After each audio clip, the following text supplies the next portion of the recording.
Bonjour à tous, Ludovic Malo, vous êtes sur France Liberté. Mon invité aujourd'hui est Arnaud Aron-Upinski. Je rappelle que vous êtes mathématicien, épistémologue, linguiste, historien des sciences, chercheur en théologie et expert en système logique.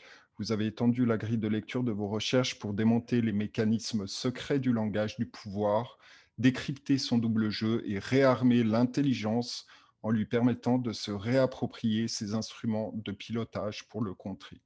Vous avez écrit plusieurs ouvrages, plusieurs livres qui ont été d'ailleurs censurés par plusieurs éditeurs français. Vous avez eu quelques difficultés à mettre dans le public toutes vos recherches, notamment 2 plus 2 égale 5, de nouvelles mathématiques pour une nouvelle société, la perversion mathématique, l'œil du pouvoir, clé pour les mathématiques, la science à l'épreuve du linceul, la tête coupée qui est votre ouvrage majeur, donc la tête coupée, le secret du pouvoir, qui a été publié en 1991 et Enquête au cœur de la censure 2002. Et enfin, le dernier ouvrage en lien avec l'élection présidentielle, Macron, le président ventriloque, la figure du roi et la magie politique, qui a été publié en 2017. Arnaud Upinski, bienvenue à France Liberté. Merci, bienvenue également sur le sujet. Alors, avant de poursuivre, partagez maintenant cet épisode sur les réseaux sociaux et via les plateformes de messagerie. Et très important, abonnez-vous maintenant à la chaîne YouTube de France Liberté. C'est important qu'on ait cette audience, qu'elle se développe. Donc, vous cliquez sur abonner pour vous abonner à la chaîne. Inscrivez-vous aussi sur notre liste de contacts sur franceliberté.tv pour recevoir les nouveaux interviews. Et enfin, rejoignez-nous sur le canal France Liberté de Telegram qui sera indiqué juste en bas de la vidéo. Alors, Monsieur Upinski, merci beaucoup de nous avoir accordé cette interview. Ça fait plusieurs fois qu'on vous a sur France Liberté. On va parler d'une thématique qui est essentielle, très importante et qui tient à cœur à beaucoup de Français. C'est qu'est-ce que l'identité française? Alors, depuis quelques années, moi, je me suis personnellement penché un petit peu sur la question. On a constaté quand même qu'il y a une sorte de castration patriotique en France, une sorte de diabolisation des idées qui sont tournées vers le conservatisme, et ce qui a fait les preuves et le succès du pays dans le passé. C'est manifesté sous forme de perte de repères, de perte de valeurs, une exacerbation des conflits sociaux, une perte totale de confiance dans le système de gouvernance. Et évidemment, ça va avec, vous nous en parlerez, et c'est aussi le résultat de vos recherches, la dérive du langage qui conduit la population à avaler n'importe quoi. Ce qui était moral devient immoral, ce qui est immoral devient au fil du temps moral. On sent un ramollissement des esprits, des cerveaux et du sens du sacré. Qu'est-ce que vous pouvez nous dire en guise d'introduction par rapport à ces thématiques? Qu'est-ce que l'identité française? La première chose que je dirais, c'est que c'est un sujet extrêmement difficile et que c'est un sujet très mal traité. Je dirais même qu'il n'est pas traité. Je prends cet exemple, j'ai regardé en préparant cette réunion ce numéro de Valeurs Actuelles qui est consacré hors série, l'identité française, il y a toute une palanquée de personnes et le sujet n'est pas traité. C'est-à-dire que personne ne pose la première question que posaient les Grecs, par lesquels ils commençaient, c'est qu'est-ce que l'identité? Qu'est-ce que l'identité? Pourquoi est-ce qu'il y a un problème maintenant? Est-ce que ce problème se posait dans le passé? Il n'y a jamais eu de problème sur l'identité en France, à ce sens-là. C'est un phénomène nouveau. Le mot racisme, et les mots permettent de voir arriver les sujets, le mot racisme est extrêmement récent. Donc, comment se fait-il que tout à coup, toutes ces pestes, ces problèmes arrivent? Donc, ça, c'était la première remarque que je ferai.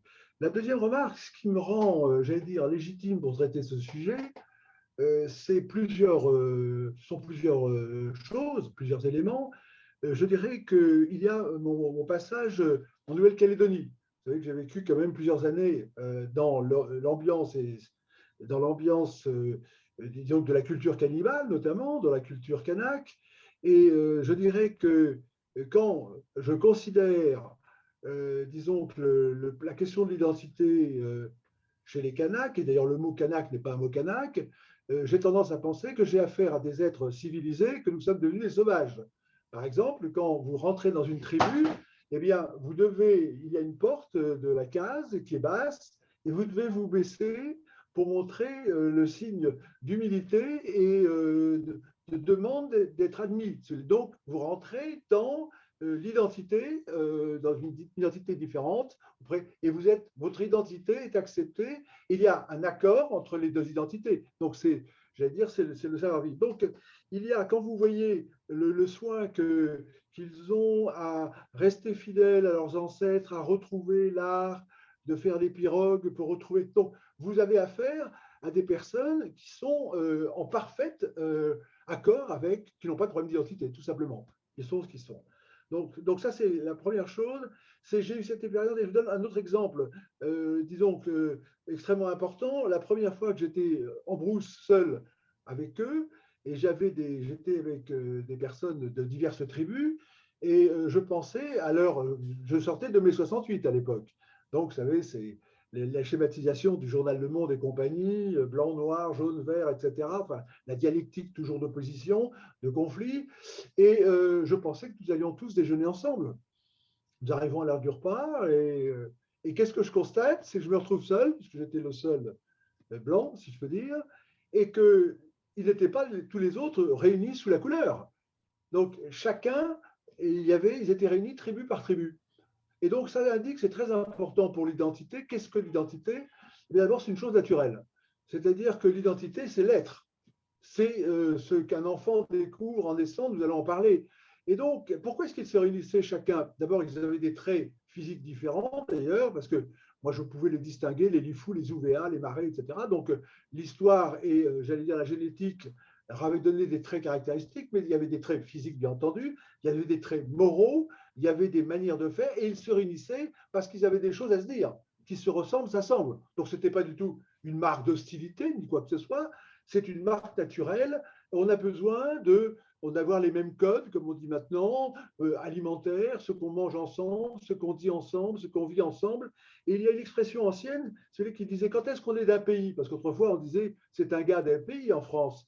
Eh bien, c'est quand les deux grands-pères, par exemple, c'est ce qu'on m'a dit récemment, avaient été à l'école ensemble. Donc, ça fait des liens. Ah oui, nous étions là, il s'est passé, et nous avons une histoire commune, simplement une vie commune, et des éléments d'ailleurs de famille. C'est une histoire de famille, en fait, l'identité. Et on peut dire, quand on regarde les anciennes photos, ou les plus récentes, on voit un air de famille. Et l'identité, d'abord, je dirais, c'est un air de famille. Donc, la première chose, c'est mon expérience, j'allais dire, pour prendre un mot pédant, la sociologie dans le Pacifique. C'est extrêmement intéressant de voir les choses à l'état naturel. Il n'y a pas de médiation pour vous expliquer qu'il y a une inégalité, il y a autre chose. Vous avez les grands chefs, vous avez les petits chefs, vous avez la coutume, et en particulier, tout est réglé par la coutume. Et donc, il faut chaque fois s'intégrer, et ça se fait tout naturellement. Ça, c'est la première chose. La deuxième chose, vous l'avez dit, c'est que dans l'identité, quand même, il y a l'identité du cerveau, si vous voulez. Bon, je suis conscient du fait que le sujet, c'est l'identité française. Mais avant l'identité française, qu'est-ce que l'identité? Et l'identité, déjà, c'est une identité mentale. Et lorsque vous avez une destruction systématique de l'enseignement, vous avez une destruction non seulement de l'identité de ce que vous devez communiquer, mais de l'identité du cerveau. Vous avez parlé de castration, je l'ai bien aimé. Donc mon livre La tête coupée a noté à un moment donné, au grand début, après mai 68, de la destruction de l'intelligence, qui n'est pas un hasard. Et alors, j'ai cherché l'antonyme. Alors l'antonyme, c'est le mot inverse, si je peux dire, du mot, quand vous êtes dans le dictionnaire, il y a le jour et l'antonyme, c'est la nuit. Le beau, le laid. Et évidemment, se poser une question d'identité, c'est de se poser la question du contraire, que personne ne pose, si vous voulez. Chacun y va de sa petite phrase, et je vous dirai pourquoi dans le fameux magazine que je vous ai cité, personne ne dit la vérité, parce que personne n'a intérêt à dire la vérité sur l'identité, parce que c'est un sujet qui fâche, c'est un sujet dangereux, c'est un sujet qui rend féroce, c'est un enjeu qui est fanatique, et on l'a vu sur le masculin, sur le féminin. Et donc, il y a donc la base, l'antonyme d'identité, on dit la différence. Non. Alors d'abord, nous pouvons peut-être voir ce qu'on appelle effectivement l'identité, si vous voulez. Enfin, l'identité, ça vient du latin déjà. Bon, c'est la première question. C'est l'identitas, et ça vient de idem, le même. Donc, ça veut dire des choses qui sont tout à fait identiques l'une à l'autre. Ou bien ça veut dire, après il y a le sens psychologique, il y a tout un ensemble de normes, mais enfin ça veut dire aussi ce qui est l'être, ce qui demeure. Une perte d'identité, c'est une perte d'être, et on ne sait plus qui on est, si vous voulez. Donc, il y a cette idée dans l'identité de stabilité. Bon. Et moi, je dirais que l'antonyme d'identité, c'est l'aliénation. C'est-à-dire, quand on n'a plus l'identité, et ce n'était pas dans le dictionnaire, on verrait, c'est que justement c'est l'aliénation. C'est ce qu'a très bien traité Marx d'une certaine manière, c'est-à-dire cette perte d'identité de ce prolétariat qui avait une identité lorsqu'il était paysan, mais une fois qu'il se retrouve à la ville, il n'a plus d'identité, il ne sait plus qui il est, et donc il n'y a pas que l'avoir. Alors, ça c'est la deuxième chose. La troisième chose, si vous voulez, que je dirais, c'est que nous avons vécu un drame, si vous voulez, nous n'allons pas en parler, mais dans la fameuse dite épidémie que nous avons vécue, c'est-à-dire que nous avons vu que le cerveau n'est plus capable, si vous voulez, de relier ce qu'il est avec l'environnement. Et l'identité, c'est d'être aussi en accord, bien entendu, avec son passé, avec son avenir. Donc c'est une question d'harmonie. Bon. Et donc ce qui est très important, c'est un élément qui n'est pas non plus mis en jeu dans les débats ou dans les faux débats, c'est qu'on a tendance à opposer deux définitions, évidemment, de l'identité. Et là, ce qui est tout à fait étonnant, parce que s'il y a une identité française, c'est qu'il n'y en a pas deux. Comment peut-on dire qu'il y a une identité française? Il suffit de regarder les débats sur les plateaux pour voir qu'il y a autant d'idées, autant d'identités qu'il y a d'idées, qu'il y a de personnes. Donc on ne voit vraiment pas ce en quoi il y aurait une identité française, sinon que tout le monde se bat la poitrine en disant « Vive la France, c'est un grand pays, j'aime la France ». On a même un certain Manuel Valls qui a dit « Je n'ai pas une goutte de sang français », et puis il a repris le fait « Mais le sang de la France coule dans mes veines ». Vous voyez le genre d'imbécilité. Là, quand vous avez quelqu'un qui parle comme ça, évidemment, ce n'est pas quelqu'un qui a une identité française. C'est une identité, une absence d'identité, pour autant dire. On est dans la folie. Bon. Alors, donc, c'est peut-être pour ça qu'il est allé se présenter en Espagne, d'ailleurs, non? Ben oui, c'est-à-dire c'est une identité à la géométrie variable, si je peux dire. Et donc, l'identité, c'est effectivement quand même quelque chose de solide. Quand on est identité, c'est une chose, évidemment, qui vous aide à vivre, à savoir qui vous êtes, d'où vous venez et où vous allez. C'est quand même ça, l'identité. Bon. Alors, j'ajouterais quand même aussi, sur ce point de nos débats, c'est que en principe, il y a deux termes du débat, si vous voulez, qui correspondent à, on peut dire, la deuxième et la troisième alliance, c'est-à-dire qu'il y a l'identité, évidemment, qu'on peut photographier en 1788-89, et puis il y a la nouvelle identité, entre guillemets, tout ça, qui démarre en 1792. Bon. Voilà, donc ça, nous allons en parler, c'est sur la macroscopie, là on est dans l'identité de la France. Mais il y a un troisième terme dont personne ne parle, c'est qu'on a tendance à opposer les uns et les autres. Ceux qui seraient, par exemple, je reprends un mot qui a été cité, favorables aux Français de souche. Et puis à ceux qui considèrent que ce sont en quelque sorte les citoyens de l'universel. Il y a en gros les deux camps, ceux qui se rattachent, je schématise, au droit du sol ou au droit du sang. Pour schématiser, nous rentrerons dans les détails. Mais on oublie un troisième terme, c'est que tout se passe dans les débats comme s'il y avait un camp qui luttait contre un autre et ils ne peuvent arriver à rien parce qu'ils ne parlent pas le même langage. Ce sont deux, on ne sait pas comment ils pourraient se réunir. Mais, nous en parlerons bien entendu, mais il y a un troisième terme, c'est le pouvoir. C'est-à-dire qu'en fait, il y a un ennemi juré de l'identité française, nous en parlerons, c'est le pouvoir qui apparaît à la Révolution. Et là, ce qui est très important dans la question de l'identité, bon, c'est sous-jacent, mais on n'en parle pas sous cette forme, c'est d'être bien dans son élément. C'est-à-dire que l'identité, c'est un état qui est inconscient quand on est, bien entendu, mais qui fait qu'on est bien dans son élément. Et lorsqu'on est mis dans un élément étranger, si je peux dire, on sent une perte d'identité, on se sent mal. Bon. Je prends un exemple, et ça va sur les photos. Il y a des photos qui vous mettent à l'aise et des photos qui vous mettent mal à l'aise. Celles qui vous mettent mal à l'aise, je prends par exemple, c'est la télévision. qui ne vous bombarde que d'images destructrices, bien entendu, de l'identité. Et c'est là qu'on voit qu'il y a un plan méchant, vorace, destructeur, si vous voulez, qui nous ramène à 1792-1793. C'est pour ça qu'il faut voir les choses extrêmement simplement, voir comment la question de l'identité s'est posée. C'est-à-dire que s'il y a, on reviendra à la microscopie, je veux dire, de l'identité, mais faisons un petit coup de balayage sur la macroscopie, si je veux dire. Bon. C'est qu'il faut, donc, vous avez un peuple très particulier qui s'appelle le peuple français, hein, et qui était connu pour sa douceur de vivre. Alors, on l'apprend à l'école, mais il faut faire un arrêt sur image. Qu'est-ce que la France, justement, jusqu'à la Révolution, eh bien, elle est connue avec la douceur angevine, notamment.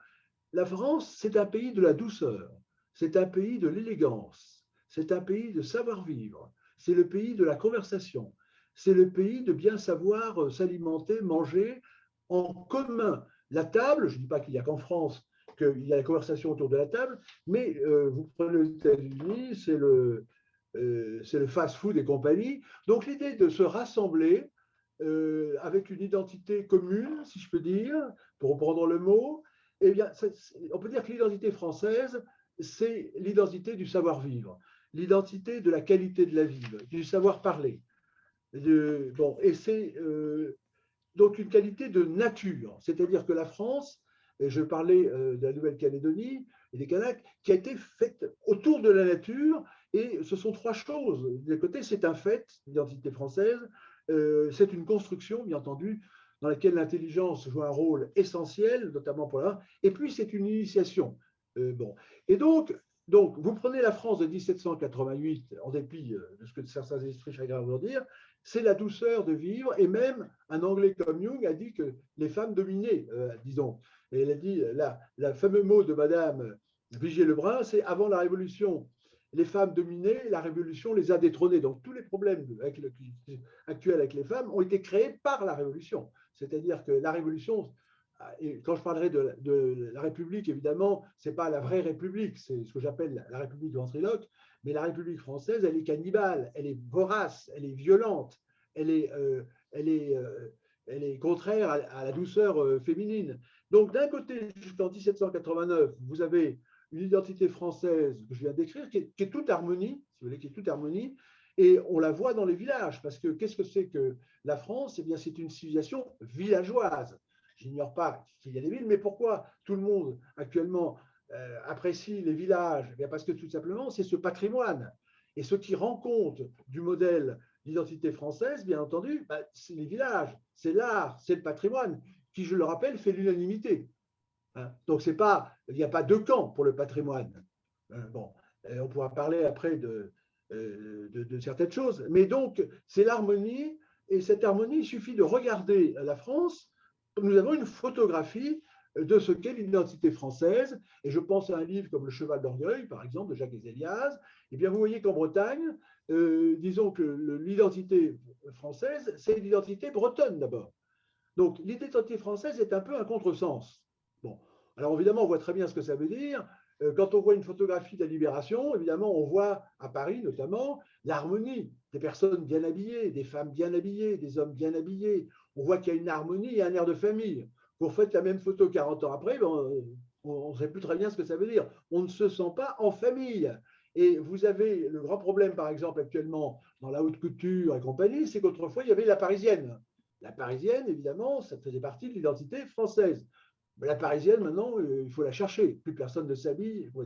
Donc, c'est tout ça. Donc, on sait d'où on part, on sait ce que c'est que l'identité française, cette merveille, ce miracle, on le sait, et on pourra le décliner sur les symboles, parce que, rappelez-moi, si jamais l'oubliez, c'est que on peut dire que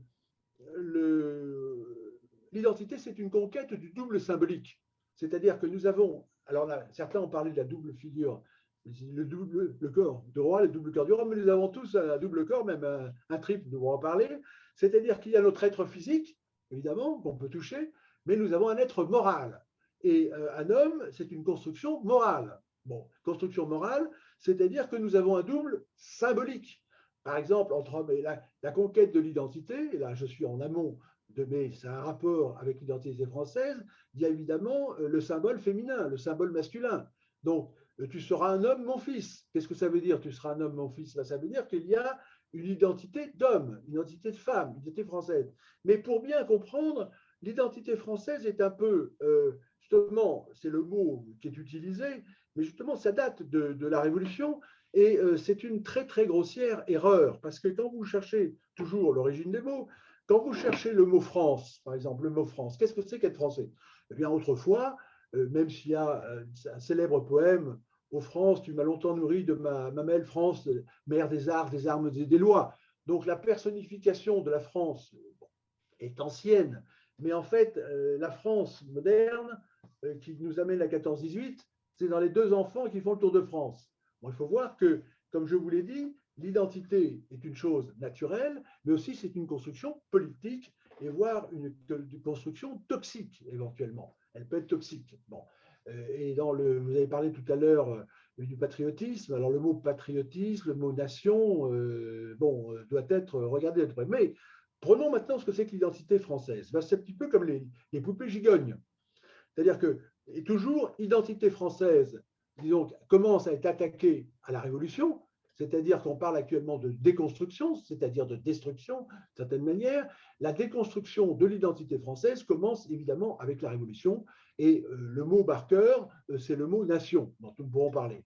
Alors, vous prenez, donc, c'est bretonne, parce que c'est caractéristique, vous aviez un habillement. Vous prenez la Bretagne, il n'y a pas une identité bretonne. Oui, il y a une identité bretonne, mais l'identité n'est pas la même à quelques kilomètres près. C'est-à-dire que la France était un pays de variété. C'est-à-dire qu'il y avait des différences, mais l'esprit était le même. Tandis que lorsqu'on parle de la diversité, il y a différence, mais l'esprit est opposé. C'est pour ça que la diversité, c'est la mort, si vous voulez, et la variété, c'est la vie. Il ne faut pas confondre, boire ou conduire, il faut choisir. Et je prends la Bretagne, mais je pourrais prendre l'Alsace, la Provence. Et vous prenez la carte linguistique, la France était variée. Bon, et jusqu'à la Révolution, et c'était une des grandes difficultés de la royauté, c'est que la royauté qui gardait les libertés, parce que la liberté, c'est vraiment le propre de la France. Même Machiavel, qui était un connaisseur, disait que la France était un pays hérissé de liberté, tandis que maintenant, c'est exactement l'inverse. Il y a la liberté tout court, c'est-à-dire qu'il n'y a plus les libertés personnelles. Eh bien, vous voyez que la première identité de l'enfant qui naît, parce qu'il faut voir la microscopie, ben, il ne pense pas en termes d'identité. Il existe, il rencontre papa, maman, et puis petit à petit, je veux dire que le problème de l'identité va commencer à se poser éventuellement à l'école. C'est-à-dire qu'il va commencer, d'abord il y a la famille, donc il a une identité familiale, les cousins, les autres, sa mère de famille, on espère qu'il est aimé, tout se passe bien. Et je veux dire que le premier choc pourra se passer par exemple à l'école. Tout à coup, il découvrira évidemment qu'il y a des petits camarades qui sont un petit peu plus riches, peut-être pas tout à fait du même milieu, etc. Mais dans l'harmonie disons, de la France, du modèle français, eh bien, vous aviez cette harmonie qui fait que le château, contrairement à ce que certains pensent, s'il y avait un village autour du château, c'est parce que les villages se faisaient autour du château pour être protégés. C'est-à-dire que les variations sociales correspondaient à des services, à l'inverse de ce que disent les droits de l'homme. C'est-à-dire que vous aviez plusieurs lieux d'identification, d'identité. Vous aviez autour du clocher, évidemment, c'est l'église, c'est bien connu au milieu du village, mais vous aviez aussi la tutelle du châtelain, vous aviez l'enseignement, vous aviez tout un ensemble, vous aviez autour du marché, vous aviez les cultures, donc vous aviez plusieurs cercles de construction, c'est-à-dire de cette identité qui était extrêmement forte. Et Jacques Lézéliaz, évidemment, parle de la noblesse du paysan. Donc, tout ce qui nous a été raconté, évidemment, sera à voir. Mais alors, cette construction se fait petit à petit, comme je le dis, il y a l'enfant qui petit à petit découvre, et il est d'abord de son village. Je lisais sur un livre sur l'identité que le village était un petit coin de France. Ce n'est pas vrai du tout, c'est prendre les problèmes à l'inverse. C'est-à-dire que le village n'est pas petit, c'est l'identité première. Et pour certains, c'était presque la seule vraie identité, c'était le royaume du village, si vous voulez. C'était le bonheur de son village, et les Français voyaient la France à travers leur village. Alors, on montre rapidement les poupées gigognes, si vous voulez. c'est que vous aviez évidemment la famille, vous aviez le village, après vous aviez le pays, plusieurs villages, après vous aviez la province, le mot qui a été supprimé parce que là, ça fait partie de la haine de l'identité française du gouvernement. Bon, certains personnages qui disaient un jour, le mot, j'ai entendu, province sera disparu. Maintenant, on ne parle même plus de région, on parle de territoire. Bientôt, on pourra parler de plateforme, bon, de zone. Voilà où on en est. Donc, il y a une haine. L'élément dont je vous ai parlé, l'élément principal de l'identité, c'est l'aliénation par le pouvoir. Et le mot d'aliénation, c'est l'égalité. Alors là, je le dis en disant, le modèle français est basé sur le principe de la proportion, le nombre d'or, bon, qui a fait les chefs-d'œuvre, mais c'est la proportion. Tandis que le système toxique et criminel, c'est le principe républicain d'égalité. Que fait l'égalité? Aucune architecture. La République, au sens où je l'entends, c'est-à-dire l'anti-république que nous avons, est contraire à l'intérêt commun, elle ne fait que des boîtes. Et on est dans un système de ridicule, et c'est le crime de la tête coupée, c'est que personne ne dénonce. Vous prenez par exemple le Panthéon, c'est quelque chose d'ahurissant. C'est-à-dire que cette anti-république, appelons-la l'anti-république, pour être bien compris, eh bien, elle n'est même pas capable de construire des monuments. Et je parlais de la franc-maçonnerie, qui se réclame des cathédrales. On constate actuellement la franc-maçonnerie est incapable de construire, puisque c'est elle qui est au pouvoir, enfin, religieusement au pouvoir, si je peux dire, elle est incapable de construire un monument représentant les rois de l'homme. Alors, on pourrait objecter qu'il y a le culte de la défense. Ben voilà, c'est la mise en boîte, c'est la mise en prison. On ne fait, dans la nature, rien ne repose sur l'égalité. Bon, il y a des cristaux dont on pourrait parler, mais ce sont des figures. Et donc, ce principe, alors donc, on en arrive à l'identité française. Qu'est-ce qui faisait Juste avant ça, Monsieur Lipinski, j'aimerais juste une clarification pour les auditeurs éventuellement qui n'ont pas suivi vos interviews ultérieures concernant la Révolution française. Qu'est-ce que les auditeurs doivent savoir dans le cadre de cette interview aujourd'hui sur l'identité française? Qu'est-ce qu'ils doivent savoir sur ce qui s'est passé réellement en 1789? Quel a été le tournant qui doit permettre aux Français de se réveiller, de comprendre ce qui s'est passé en 1789 en quelques mots, juste pour leur rappeler. Écoutez, je pense que je vais faire un demi-détour pour répondre à votre question, bien entendu, sur le générateur de l'identité. Donc, d'une part, jusqu'à la Révolution, vous aviez un générateur d'identité française qui est une merveille, qui part en bas, on a l'identité du village, et après, on a l'identité royale. Puis donc, prenons cette image de Versailles, avec la France qui est le soleil qui illumine le monde. Donc, vous aviez du petit au grand, mais le petit, c'est un grand aussi pour celui qui y est. Donc, c'est ce pays que le monde, la mesure de l'identité française, c'est le patrimoine français qui est le premier au monde, que le monde entier nous envie. Ça, c'est l'identité française. Or, après, venant du monde anglo-saxon, il y a, alors, si vous voulez, venant du monde anglo-saxon, il y a une identité inventée, ce que les Anglais appellent nation building, donc c'est création de nations, en fait, c'est création on peut dire de prisons, de prisonniers, de taulards, de bagnes. Donc, il y a un système qui est implanté en France, j'en parle pour Pi, et ça s'appelle la Déclaration des droits de l'homme. Bon, qui évidemment se présente comme toute ruse, comme une libération, alors que c'est la mise en esclavage. Et donc, je vous dis, il suffit de comparer ce qu'a fait la France et ce qu'a fait l'anti-république depuis, qui n'a rien fait que de la destruction et qui est en train de continuer en s'appelant déconstruction. On détruit même les rapports entre les hommes et les femmes, les enfants. Enfin, c'est bon. Et donc, ces droits de l'homme, ce qu'il faut retenir, je vous pose la question, c'est que c'est ce que j'appelle la troisième alliance. C'est-à-dire, c'est une alliance qui est basée, qui, si vous voulez, je prends un symbole, on va parler des symboles, qui vous dit qu'il vous annonce la liberté en 1789 et qui vous apporte la guillotine et la prison en 92. Alors, pour rendre très précis pour comprendre ce qui s'est passé, je vous ai dit tout à l'heure que la France, évidemment, les Français vivaient dans une harmonie. Et tout à coup, imaginez, on change leur nom de pays, on les remplace par les départements. On commence à faire la guerre à leur patois, c'est-à-dire à la langue populaire. Ensuite, on change leur unité de mesure. On change les poids et mesures. Ensuite, si vous voulez, on change leur, leur mode de décision. On ne pourra plus prendre de décision. Ensuite, on change leur calendrier. Bon, il n'y a plus le calendrier lundi, mardi, mercredi. Ensuite, si vous voulez, on leur interdit de s'appeler par les noms monsieur et madame. Je vous rappelle que, justement, dans l'identité française, le nom de monsieur et madame, c'était le fils aîné du roi. Tandis que là, on les appelle les citoyens. C'est un mot qui ne veut rigoureusement rien dire, mais qui effectivement, bon. Donc, on change complètement leur repère. Ensuite, on commence à les guillotiner, s'ils ne sont pas d'accord. Et on dit, le mot, c'est pas de liberté pour les ennemis de la liberté. Et le slogan devient République une, indivisible, la liberté ou la mort. C'est-à-dire que c'est où vous marchez, vous êtes obligé de répéter ce qu'on vous dit, ou on vous guillotine. Donc, c'est un changement total, si vous voulez, qui s'opère. Et ça, c'est ce qu'il faut bien comprendre. Et alors, après, les Français, alors ça va se traduire dans les modèles. Parce que quand même, moi, je souhaite toujours apporter des preuves, si vous voulez, de ce que je dis. Bon. Alors, donc, je vous ai parlé donc, et il y a un point, quand même, je voudrais revenir sur, je vais répondre à votre question, mais à répondre pour ne pas oublier sur l'identité française, c'est que la France n'est pas une nation. Le nationalisme est un produit révolutionnaire qui, à l'époque, était l'extrême gauche. C'est-à-dire que le mot nation a été utilisé contre le roi.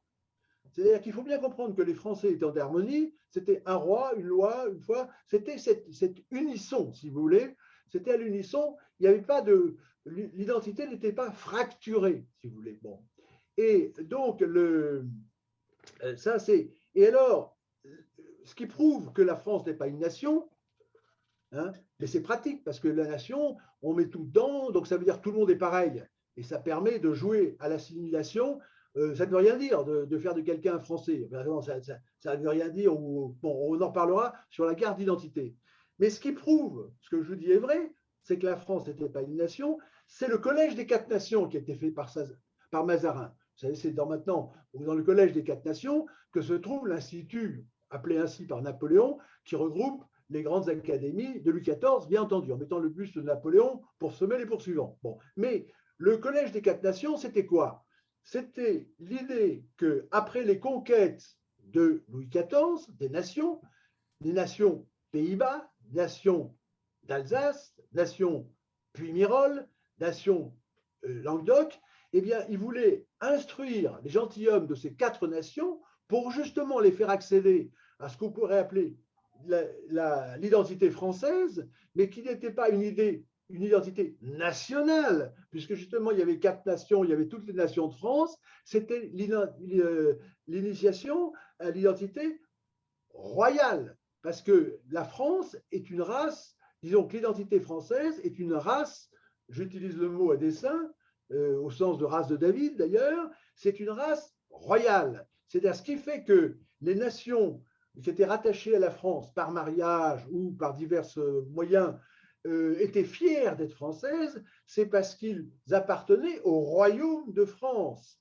Ils participaient du soleil royal et de toute la majesté que le roi manifestait à travers l'architecture, à travers le raffinement de la langue française, de l'art, parce qu'autrefois, évidemment, lorsque vous aviez quelque chose à montrer, vous alliez à Versailles pour évidemment être aidé dans votre entreprise. Bon, donc ce qu'il faut bien comprendre, c'est que c'est un mensonge de parler de nation française.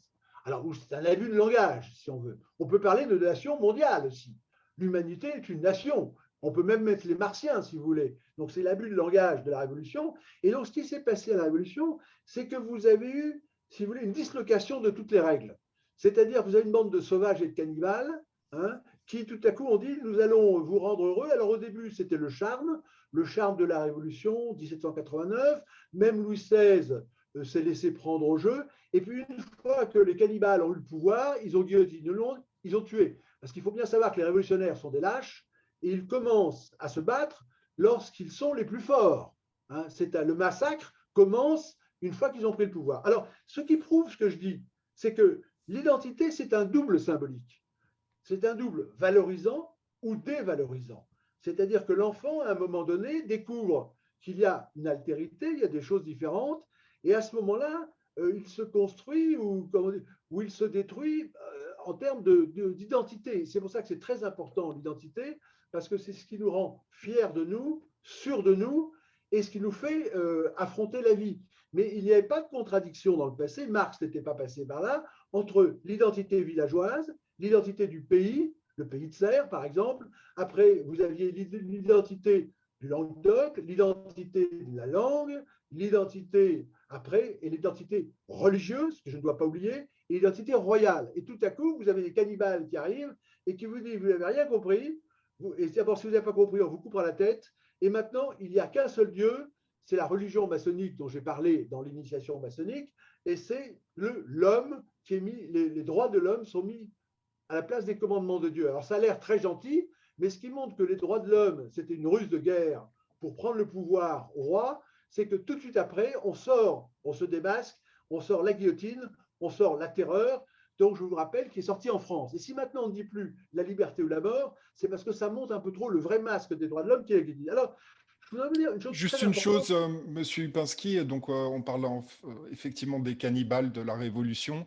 Qui est derrière ces cannibales? Vous parlez de la franc-maçonnerie particulièrement, qui est à l'origine Oui, de la c'est-à-dire que Révolution? je l'ai prouvé, et ça c'est un des apports très simples que j'ai apporté, c'est-à-dire qu'effectivement, lorsque l'on cherche l'auteur, et vous savez qu'en tant qu'écrivain, je suis attaché au droit d'auteur, quel est l'auteur d'une œuvre, quel est l'auteur d'une action?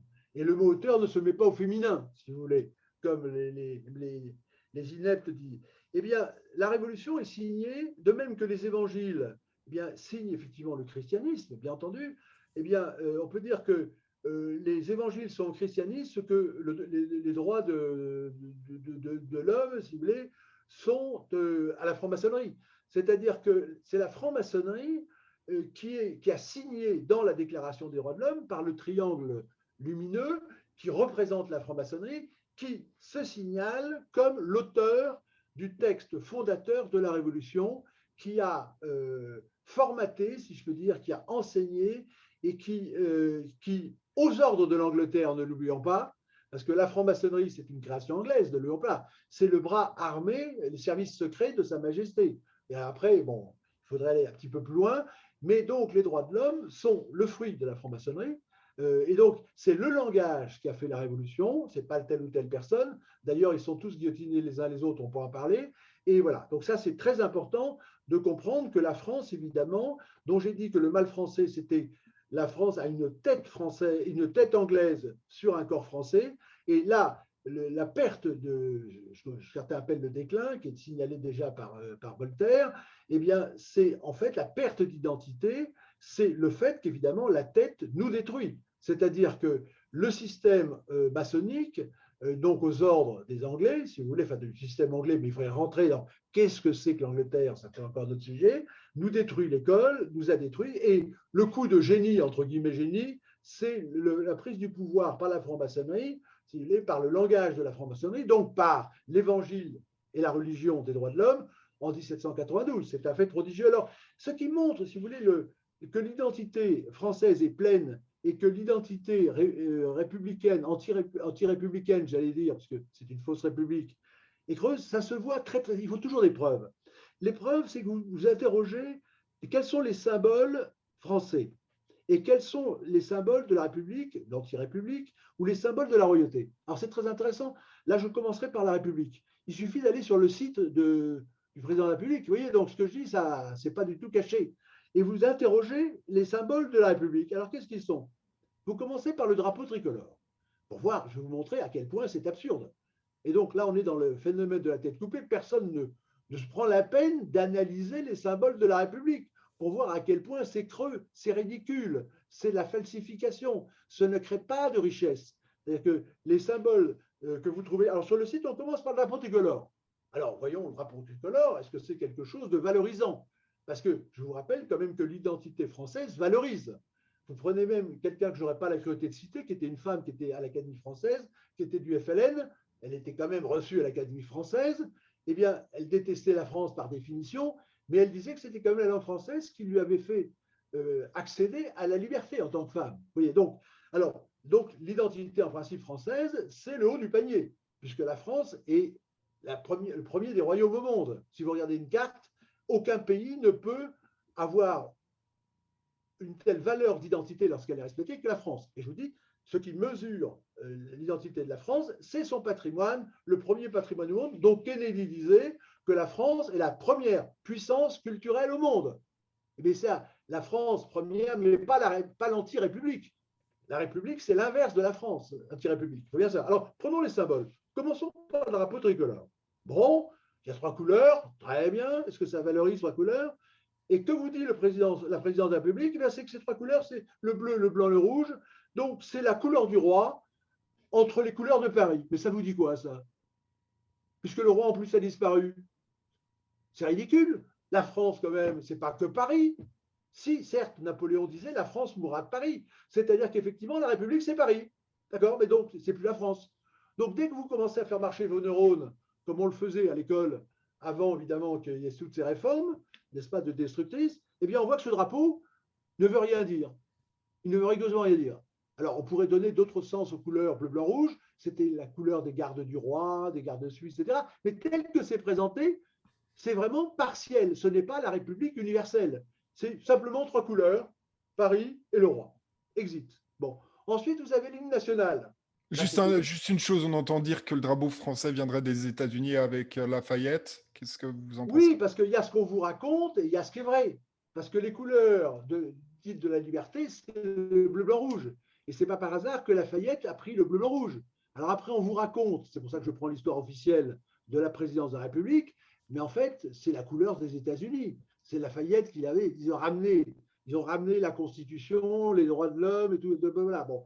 Mais on peut jouer sur les mots. Mais là, si je m'en tiens, et c'est ce que je dis effectivement, c'est la couleur des États-Unis, puisque c'est un copier-coller. La prétendue Révolution française, maçonnico-française, on vous dit c'est merveilleux, les Français ont apporté la liberté au monde, mais c'est une vanité, d'une bêtise incroyable, comme si les autres peuples n'étaient pas libres, et on fait gommer ça aux petits-enfants en leur racontant que la France est grande parce qu'elle a apporté la liberté au monde. Non, elle a apporté la guillotine, elle a apporté le terrorisme, elle a apporté, enfin pas la France, la République en France, je veux dire, elle a apporté le vandalisme. Parce que comme je vous ai dit aussi tout à l'heure, imaginez le choc sur identitaire lorsque tout à coup, il y a des cannibales qui détruisent tout, y compris les monuments. Parce que le fameux patrimoine dont je vous ai parlé, dès la prise des Tuileries, il y a des décrets demandant aux cannibales de détruire les monuments. Je vous dis tout de suite, les fameux cannibales, ils étaient rétribués. Ce ne sont pas les Français qui ont détruit les églises. On ne peut pas avoir au jour J des Français qui vont à la messe et qui célèbrent leur culte, et puis tout à coup, le lendemain, qui détruisent ce qu'ils avaient adoré la veille.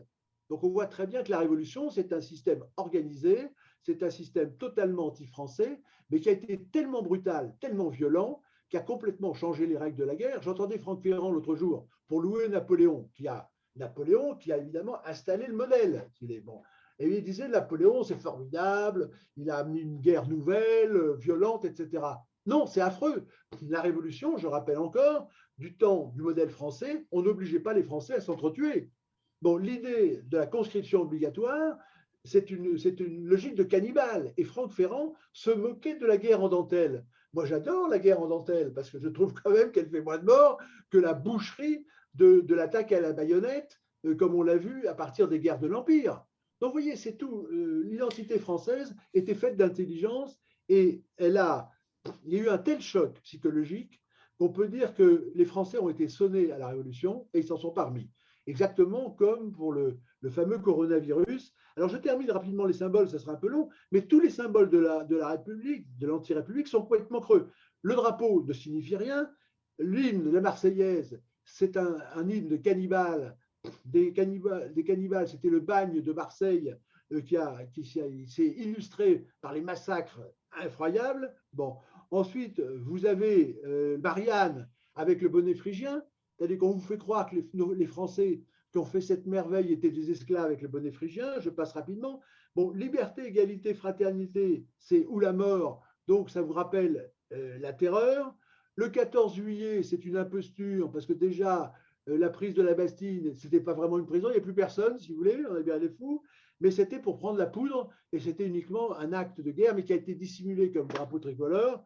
Bon, le 14 juillet, en plus, on vous dit que c'est le 14 juillet de la fête de la Fédération. Donc, quand il y a un défilé, c'est la fête de la fédération, mais la fête de la fédération, en fait, c'est l'union encore du roi et théoriquement des départements. Le roi a disparu, donc c'est un symbole qui ne veut rien dire. Enfin, on peut continuer ça jusqu'au bout. Vous avez le grand sceau, là, ça se termine par le grand sceau. Le grand sceau copie le grand sceau royal et qui est utilisé. Donc, si vous voulez, la République, c'est une anti-république, c'est uniquement un système prédateur, c'est un système destructeur qui n'a rien. Et je vous dis, c'est comme la maçonnerie, elle se prétend maçonnerie, elle est incapable, la franc-maçonnerie, de faire des monuments. En revanche, elle est capable de faire des lois qui détruisent. Elle est capable de prendre le pouvoir. Elle est capable de truquer les élections. Tandis que quand vous prenez les symboles royaux en face, bon, vous avez la fleur de lys. Mais la fleur de lys, elle est belle. Qu'est-ce qu'elle symbolise? Alors, il y a la Trinité, mais elle symbolise la pureté. C'est beau, la fleur de lys. C'est quand même bon. Ensuite, vous avez le sceptre. Le sceptre, c'est le sceptre royaux, c'est qui dirige le peuple. Donc, c'est un beau, le sceptre, c'est un beau symbole. Ensuite, vous avez l'épée. L'épée signifie la défense. Bon. Ensuite, vous avez la croix. C'était la foi de l'identité française. Bon. Et donc c'est ce symbole. Bon. Ensuite, vous aviez la couronne. C'est un très beau symbole. D'ailleurs, dans le langage, on dit ça couronner telle ou telle chose. Ensuite, vous aviez la culotte de la noblesse, qui indiquait que le roi devait commander la noblesse. Et on retrouve l'idée des sans-culottes. Bon. Ensuite, vous avez le blanc, vêtu de blanc, qui symbolise la pureté. Et je termine par le soleil, dont je n'ai pas besoin de faire l'explication. C'est le symbole de la soleil royal, si vous voulez, qui a tellement impressionné, si vous voulez, puisque la France, c'était le symbole du rayonnement de la France, et le mot rayonnement continue, ça vient du roi soleil. Il est tellement impressionnant que l'anti-république est obligée de copier Macron, qui a dit qu'il manquait le roi au processus démocratique, ce qui est quand même assez amusant, je l'ai écrit. Eh bien, où est-ce qu'il va pour se valoriser? Eh bien, il est obligé de se draper dans l'identité française, c'est-à-dire royale. N'oublions pas, si vos éditeurs doivent dire cette chose, c'est que l'idée française, c'est le roi. C'est-à-dire qu'en dehors du roi, il y avait l'identité locale. C'est-à-dire que quand vous avez des Français de la Martinique, si vous voulez, eh bien, ils sont français de par le roi. Parce qu'ils ont le droit du sol, c'est qu'ils ont un sol. Et en fait, la France s'est réunie avec des peuples, je dis bien des peuples, des nations qui avaient un territoire. Et donc, on n'était pas dans ce melting pot qui crée le racisme, qui crée l'incompréhension. Chirac l'avait dit d'ailleurs, quand vous mettez des personnes qui ne mangent pas la même cuisine ensemble, eh bien l'odeur n'est pas en harmonie et compagnie. Donc, il y a un mensonge sur l'intégration française. L'intégration française, c'est que vous ne pouvez pas faire d'un Alsacien un Provençal. Donc, il faut avoir son identité. C'est comme les poupées russes. L'identité, elle est d'abord familiale et la destruction des familles qui est faite systématiquement, c'est la destruction du début de l'identité. Parce qu'une nation, c'est une famille de familles, si vous voulez.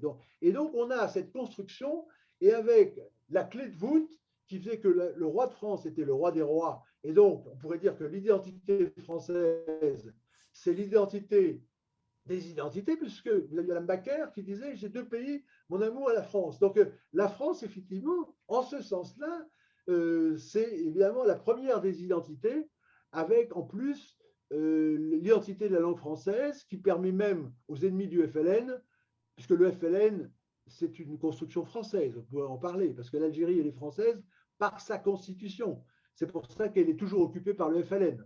Nous pourrons en reparler. Mais même quelqu'un qui déteste la France est obligé de reconnaître que la langue française, c'est-à-dire la langue du roi, il faut savoir que la langue française, c'était la langue du roi, puisque chaque peuple de France avait sa langue, qui était les patois. Il ne faut jamais l'oublier. La démocratie, c'est une coutume ou des coutumes par peuple. Moi, j'ai les coutumes dans tous les pays de France. Il n'y avait pas un comité défense bidule qui imposait à tous les Français le port du masque, de marcher à cloche-pied ou de faire autre chose. Donc, c'était un pays de liberté, la France. La dictature nous a été amenée par la Révolution et l'identité française, c'est effectivement l'identité des Francs. Et même De Gaulle ne parle pas des Francs. N'oublions pas les Francs, parce que la France a été faite par les Francs. On vous dit que c'est une identité romaine ou grecque, c'est très possible, mais je termine par là, la noblesse européenne vient de la noblesse franque, et qui était des protecteurs. La noblesse était la fonction de protection, et c'est pour ça que la basse-cour, par exemple, des paysans se réfugier ou étaient dans le château fort. Et donc, c'est ce modèle qui a cassé effectivement les prétendus maçons que sont les francs-maçons qui ne sont pas si francs-maçons, puisqu'ils ne savent plus maçonner les bons bâtiments. Alors, juste pour résumer, parce qu'on a eu cette interview sur la franc-maçonnerie, donc pour que les auditeurs comprennent de quoi il s'agit, donc on a compris que la franc-maçonnerie a fait un coup d'État lors de la Révolution. Ce sont eux qui sont derrière ce changement de paradigme.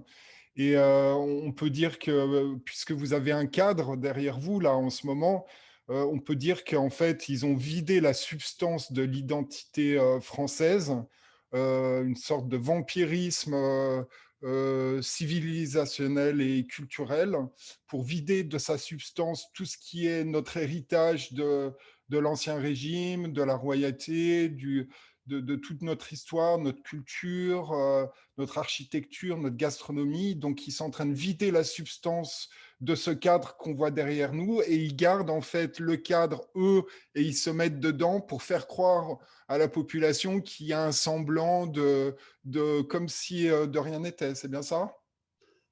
C'est-à-dire que, bon, le mot ancien régime date évidemment de la Révolution. C'est-à-dire, je parle du modèle français. Vous comprenez bien qu'un modèle qui n'a pas été contesté pendant 12 siècles, ce n'est pas une construction artificielle. Je vous rappelle que depuis 1789, la France n'a cessé d'être envahie. Ça a été la boucherie généralisée.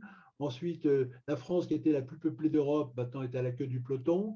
Je veux dire que maintenant, vous avez, alors que les patois étaient détruits par l'anti-république, vous avez maintenant un gouvernement qui veut avoir des professeurs pour apprendre l'arabe dans les écoles, et donc c'était refusé aux Français et maintenant donné à d'autres. Enfin donc, si vous voulez, nous en parlerons, mais le principe, l'art royal de la franc-maçonnerie est basé sur la géométrie, bon, qui est ma discipline de prédilection.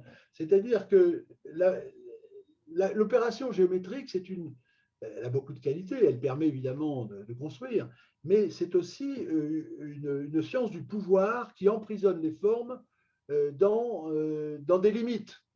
C'est ce qu'on peut reprocher également à l'écologie. L'écologie prétend s'intéresser, disons, qu'aux frontières, à l'habitation, mais ne s'intéresse pas à ce qu'il y a à l'intérieur. C'est-à-dire que c'est la nature pour l'écologie. Et ce qui est à l'intérieur pour le modèle français, c'était cette vie, enfin cette création, cette invention, ce génie que l'on voit dans le patrimoine, si vous voulez. C'est cette richesse qui est le produit de l'histoire, qui est un miracle. C'est-à-dire, c'est comme la gastronomie. Et bien, la gastronomie, ça ne consiste pas uniquement à ajouter des grammes. Il y a ce génie, le génie de l'art et le génie de l'unité. Parce que je voudrais parler d'une chose très importante, c'est que bon, la littérature n'est plus vraiment enseignée, mais quand vous étudiez la constitution d'un discours, une des clés de la réussite d'un discours, d'une intervention, de la rhétorique, c'est l'unité. Et ce qui faisait le génie de la France, c'est justement cette variété qui est le contraire de la diversité. La variété, c'est la déclinaison d'un même principe.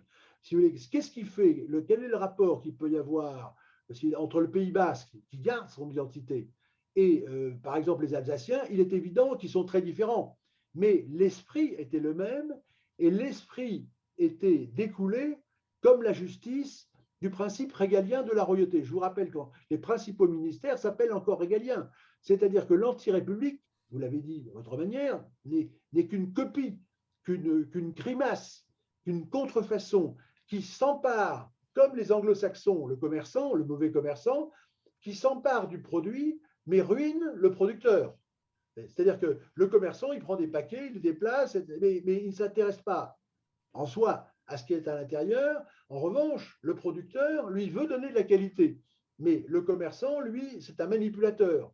Or, la franc-maçonnerie, c'est l'art de la manipulation, c'est l'art de la falsification, c'est l'art de la contrefaçon, c'est l'art du prise du pouvoir. Et c'est ça, et là, nous le suivons dans l'histoire de France, parce que nous voyons que la richesse a été créée jusqu'à la Révolution, et à partir de la Révolution, vous avez une dévitalisation des provinces, vous avez une perte de vie des provinces, une perte générale, et la France, je vous dis, passe à la queue du peloton. C'est quand même extraordinaire, nous sommes maintenant en 1922, et bien jusqu'en 1900, 18, avant la trahison de quelqu'un comme Clémenceau, le français dominait le monde. Et dominait non pas par la force, c'est Napoléon qui a commencé à créer des problèmes. Bon, je ne dis pas que Louis XIV n'avait pas des armées, mais la France rayonnait par son art, par la richesse de ce que la France apportait au monde. Vous voyez, bon, tandis que, effectivement, maintenant, c'est l'anglais qui domine et nous avons un dit président de la République qui n'est même pas capable, après son petit détour rusé à l'Académie française, de demander que le français redevienne la langue commune de l'Europe. C'est toujours l'anglais. Je vous rappelle qu'à la Cour des comptes européenne, c'est encore l'anglais qui prévaut. Donc c'est inimaginable. Donc on voit que, je vous dis, je reprends cette phrase de la Révolution, le peuple français n'a qu'un seul ennemi, c'est son gouvernement. C'est très difficile à admettre, mais nous l'avons vu récemment. C'est-à-dire que nous sommes dirigés par nos ennemis. Et alors là, c'est encore plus visible puisque Emmanuel Macron débarque d'Angleterre, c'est-à-dire la perfide Albion. Donc, on ne peut pas être plus clair. Donc, ce sont nos ennemis qui nous envoient le Gauleiter qui nous domine et qui nous détruit. Bon, c'est quand même inimaginable. Et c'est fait systématiquement, gentiment, si je veux dire entre guillemets, et c'est un système de prédateurs. Alors, donc je vous ai parlé, quand même, il faut bien savoir que nous avons une structure physique et nous avons un double symbolique. Et le double symbolique, c'est capital, c'est ce qui crée notre identité, c'est ce qui manifeste notre identité française, mais l'identité française, je vous le dis, elle admet qu'il y a des identités au-dessous.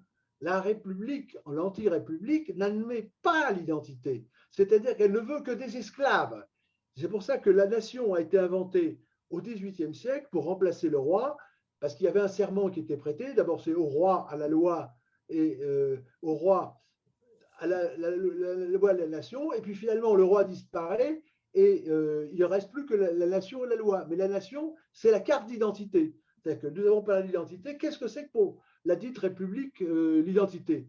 Eh bien, c'est un système de fichage. La carte d'identité n'existait pas autrefois.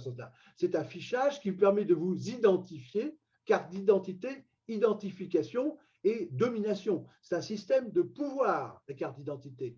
Mais on ne veut pas, on ne prend compte de rien. Alors, qu'est-ce qui est absurde?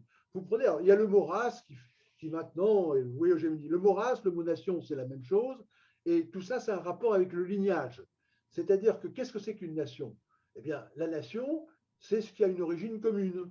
Je vous parlais tout à l'heure, par exemple, vous prenez les Alsaciens, il y a une certaine origine commune. C'est l'idée de famille, si vous voulez. L'idée d'identité, c'est l'idée de famille. Et après, vous avez des familles de familles, et c'est ce qui fait que les Germains avaient un air de famille, les Italiens, les autres, parce qu'il y a ce côté. Alors après, on veut diviser en disant, est-ce que c'est la chair, est-ce que c'est l'esprit? Non, c'est un tout. S'il y a les trois pôles, et on le voit très bien dans la création de l'islam par Mahomet, c'est-à-dire que dans les tribus, quand vous voulez faire un tout, eh bien, il y a trois éléments qu'il faut prendre en compte. Vous aviez, qu'est-ce que c'est qu'un peuple ou une tribu? La base de la tribu, c'est une religion commune, une foi commune. Bon. Vous avez une ethnie commune, bon, une race commune, le mot race étant simplement le même mot que famille. Bon, vous avez la commune, bon. Et bon, vous avez la langue, c'est les trois points, si vous voulez, les trois points. Et Mahomet s'est heurté à la question justement de la religion, parce que si le tribu qui devait rallier, c'était pour elle renier les ancêtres. Et on voit actuellement dans l'anti-identité française de la République, c'est que c'est le rejet des ancêtres. C'est-à-dire qu'il y a la haine du lignage de la République, la haine de tout ce qui est un pouvoir naturel. C'est-à-dire que la France a été faite par des familles. Elle n'a pas été faite par des individus. Et alors, je voudrais dire quand même sur l'initiation à l'identité française, c'est que vous aviez le mythe républicain. C'est-à-dire qu'à la Révolution, il y a eu un mythe identitaire qui a été créé en vous disant liberté, égalité, fraternité, c'est ça, nous sommes les citoyens du monde. Mais si liberté, égalité, fraternité et compagnie, et qui sont, je vous rappelle, qui créent l'esclavage, hein, c'est bon. Si ça fondait un pays, à ce moment-là, tout le monde est français. Donc ça ne doit rien dire. Mais ce qui fonde la République, c'est le droit du sol, c'est-à-dire qu'elle n'a besoin que d'esclaves. Donc, il donne une carte d'identité, tout le monde traité de la même manière, sauf les maçons. Et je rappelle qu'en France, il y a quand même deux classes. Il y a les initiés, les idiots, les crétins, les cons, c'est les non-initiés. Bon, donc il y a la carte d'identité qui permet de gérer du bétail. Bon, le droit du sol, ça permet de mélanger aussi la population, parce que pour dominer, il faut mélanger. On vous dit que c'est les Juste pour anciens. information, Monsieur Upinski, la carte d'identité date de quand exactement? Il faut regarder très précisément, mais c'est vraiment. Alors, il y a eu des passeports dans le passé, mais par exemple, en Angleterre, à ma connaissance, il n'y a pas de carte d'identité obligatoire. Et maintenant, bon, c'est à voir. Mais en tout cas, c'est consubstantiel, cette idée de fichage, de suivi, et surtout dans cet esprit, c'était typiquement l'esprit de la Révolution. Alors, il y a eu ensuite, vous avez la destruction des patois. Bon, vous avez tout ce système de vide dont vous avez parlé. Et ce qui est très important aussi, c'est le passage de l'Europe des Lumières, comme ils l'ont appelé, c'est-à-dire des ténèbres, à l'idéologie. C'est-à-dire que le modèle français n'est pas idéologue. C'est-à-dire que vous avez des mystères, il suffit de reprendre le patrimoine français, dont j'ai donné les symboles. Ce n'est pas l'idéologie. Le sceptre, ce n'est pas une idéologie. La couronne, ce n'est pas une idéologie. Bon.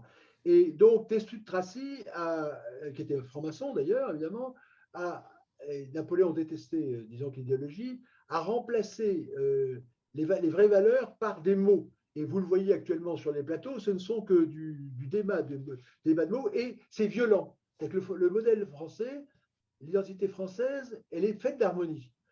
L'identité dite républicaine, elle est violente, si vous voulez. C'est la loi, c'est la force injuste de la loi dont parlait Mitterrand. Alors donc, première chose, et donc, c'est les... Alors, je voulais vous dire quand même qu'il faut, dans l'identité, quand même, il ne faudrait pas que j'oublie de vous le dire, vous avez les trois fameuses étapes de l'initiation de Pythagore. Hein. Donc, nous allons voir le mythe républicain, donc c'est le mythe républicain.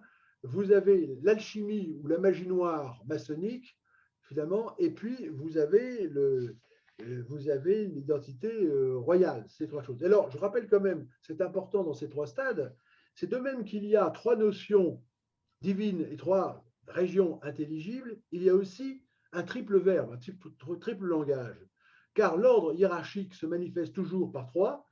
Il y a la parole simple, la parole hiéroglyphique, bon, ça je pense à la maçonnerie en particulier, et la parole symbolique.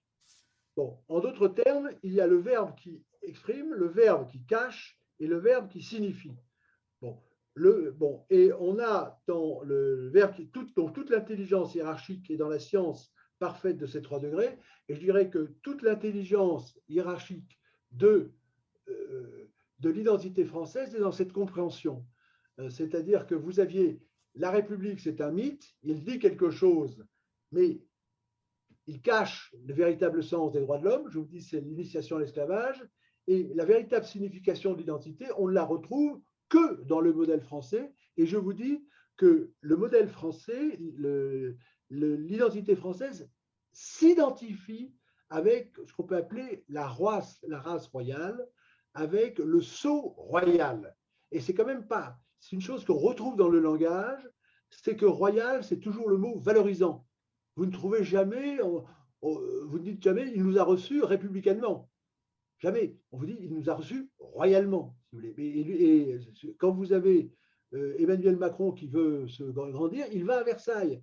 Donc évidemment, les générations qui nous ont passées ont été éduquées à la haine de la royauté, haine de Dieu.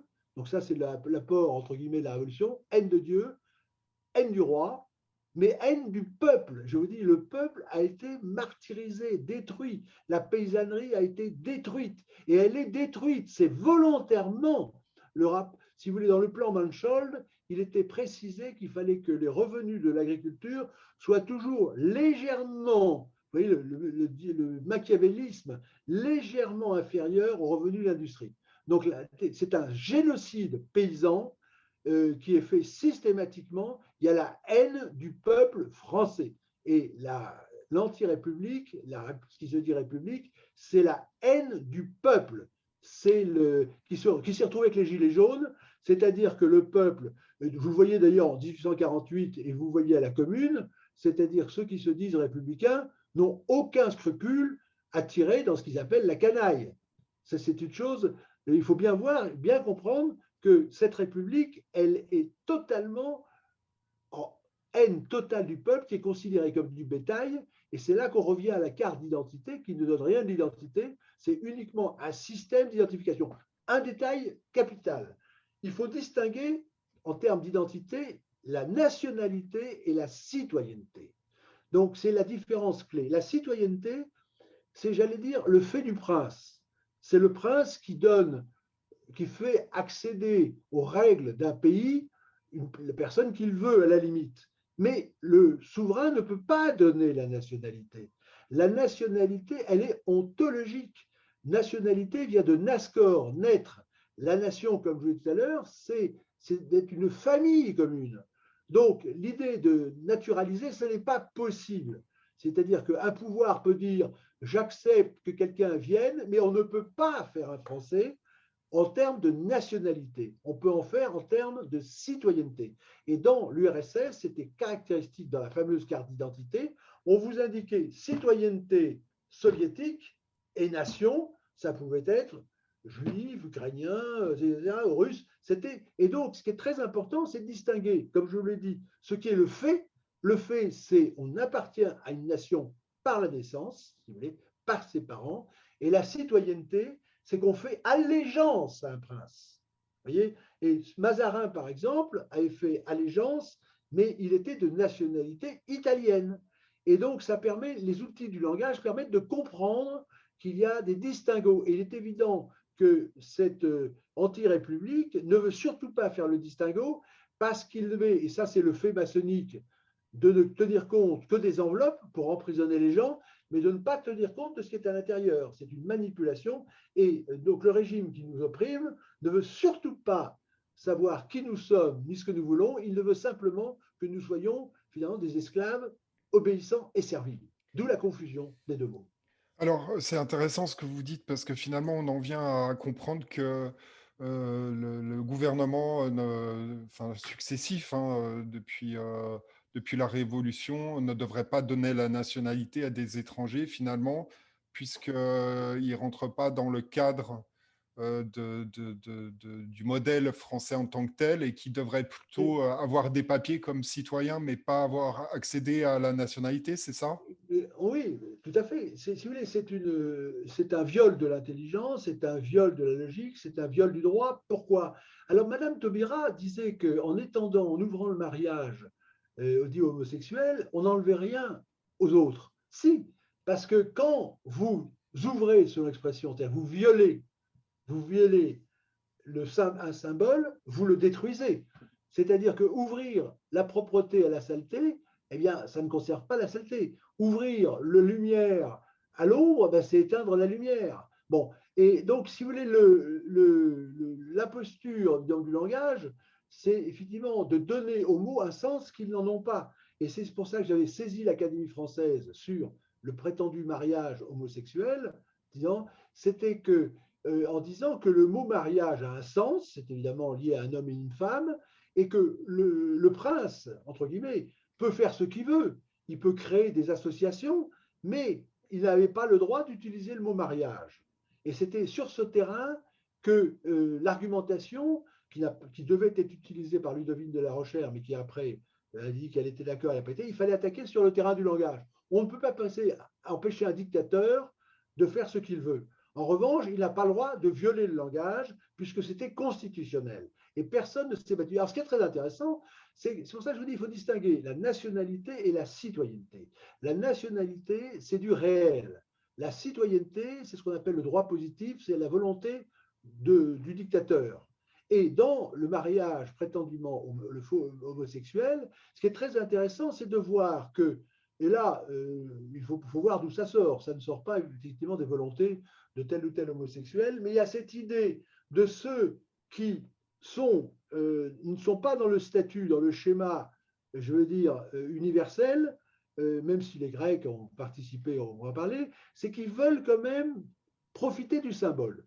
C'est-à-dire que un mariage, c'est un homme, une femme. Enfin, mais quand vous avez deux hommes ou deux femmes qui veulent qu'on appelle ça mariage, ça veut dire qu'ils savent très bien qu'il y a une puissance symbolique et ils veulent détourner la puissance symbolique en lui faisant dire l'inverse de ce qu'il doit dire. Et ça, la République, c'est typiquement ça. C'est-à-dire cette fausse République, constamment, elle dit qu'elle aime la France. Constamment, elle dit qu'elle est au service du peuple. C'est-à-dire qu'elle a besoin pour vivre comme le parasite sur le chêne de prendre la sève du modèle français pour faire vivre ce qui tue le modèle français.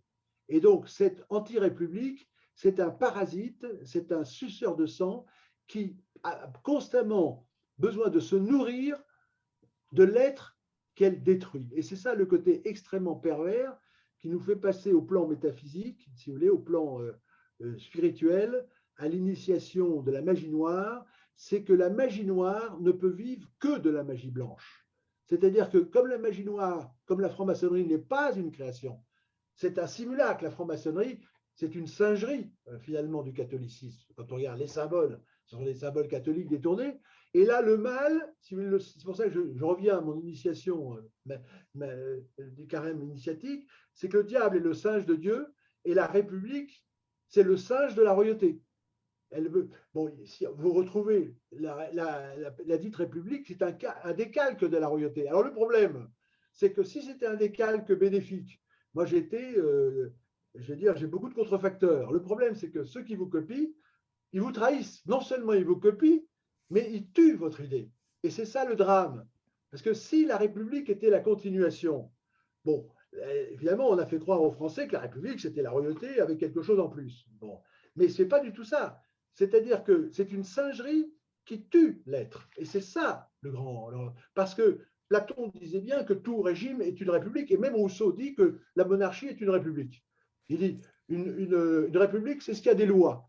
Et donc, s'il est la grande mystification, la grande tromperie de cette république qui a un langage à l'envers, c'est qu'elle nous fait croire qu'elle fait mieux alors qu'elle nous tue. Et d'ailleurs, maintenant, les Français commencent à le sentir, parce qu'ils sont, vous l'avez dit au début, ils sont de plus en plus faibles, et c'est ce que certains appellent le déclin, mais ce n'est pas un déclin, c'est une agonie. C'est-à-dire que quand vous coupez un cœur en deux, le cœur en deux ne peut plus battre.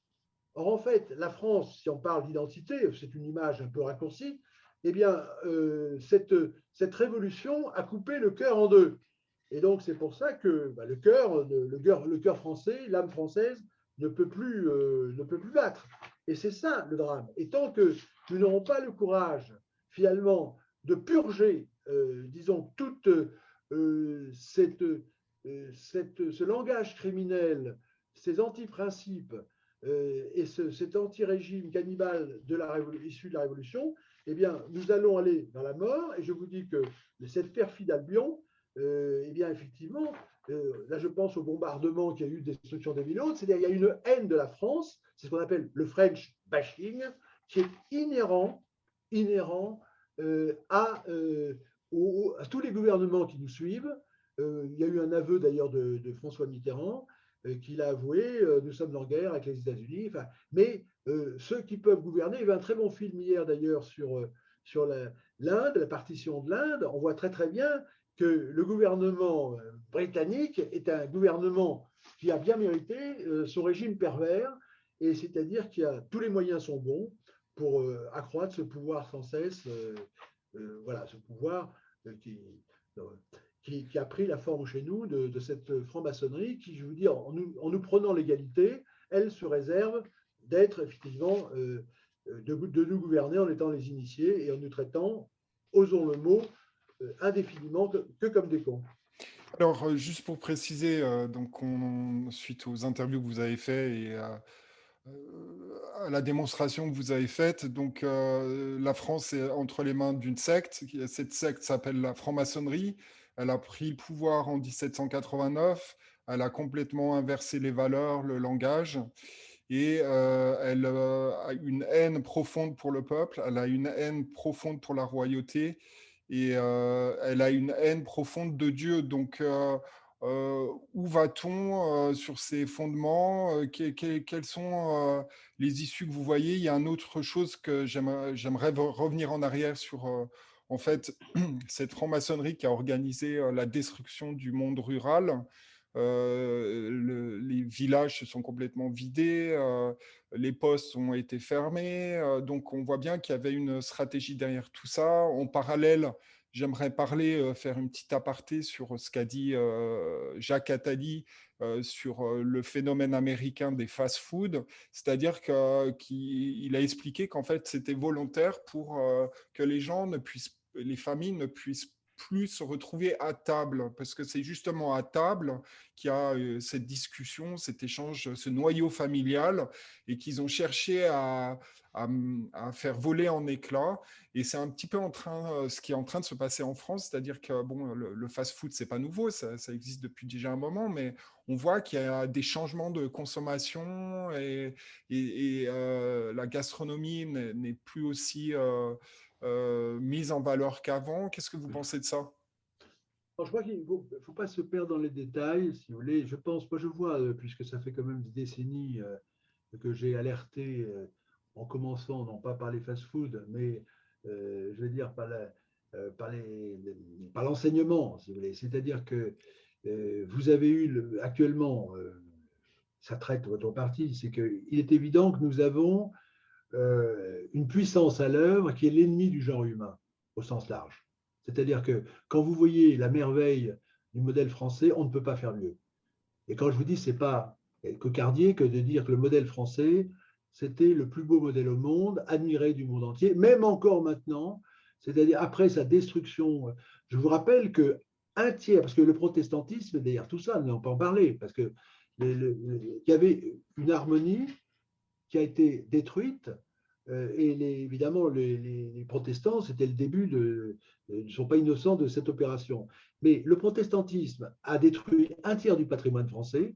La Révolution a détruit un tiers du patrimoine français. Et avec le tiers qui reste, nous avons actuellement, nous émerveillons encore le monde. Et je vous rappelle qu'actuellement, les deux piliers de notre industrie, c'est le luxe et le tourisme, si je peux dire. Le luxe, la création du luxe a été par Louis XIV, qui a multiplié par 5 le commerce extérieur jusqu'à la Révolution, dans l'industrie du luxe, et le tourisme encore. Donc, et ça, on ne peut pas faire mieux. Et en face de ça, il y a une bête immonde, il y a une peste qui est venue à partir de la franc-maçonnerie, et dont je donne le nom, c'est l'équivoque. C'est-à-dire que dans le système hospitalier qui a été détruit, on le voit, c'est systématique, c'est volontairement. Et vous aviez cité les services publics, les impôts qui se déplacent des villes. Enfin, on voit très très bien que les services publics, ne l'oublions pas, c'est les systèmes religieux. C'est-à-dire que ceux qui s'occupaient des services publics, c'était le roi et les religieux. Parce que ceux qui se considèrent comme de gauche actuellement ne savent pas qu'en fait, quand ils défendent le service public, c'est défendre le reste de la royauté. Parce que l'idée de service public est une idée religieuse et royale, contrairement à ce qu'on pourrait penser. Bon. Et donc, en fait, maintenant, il y a cette puissance qui détruit tout.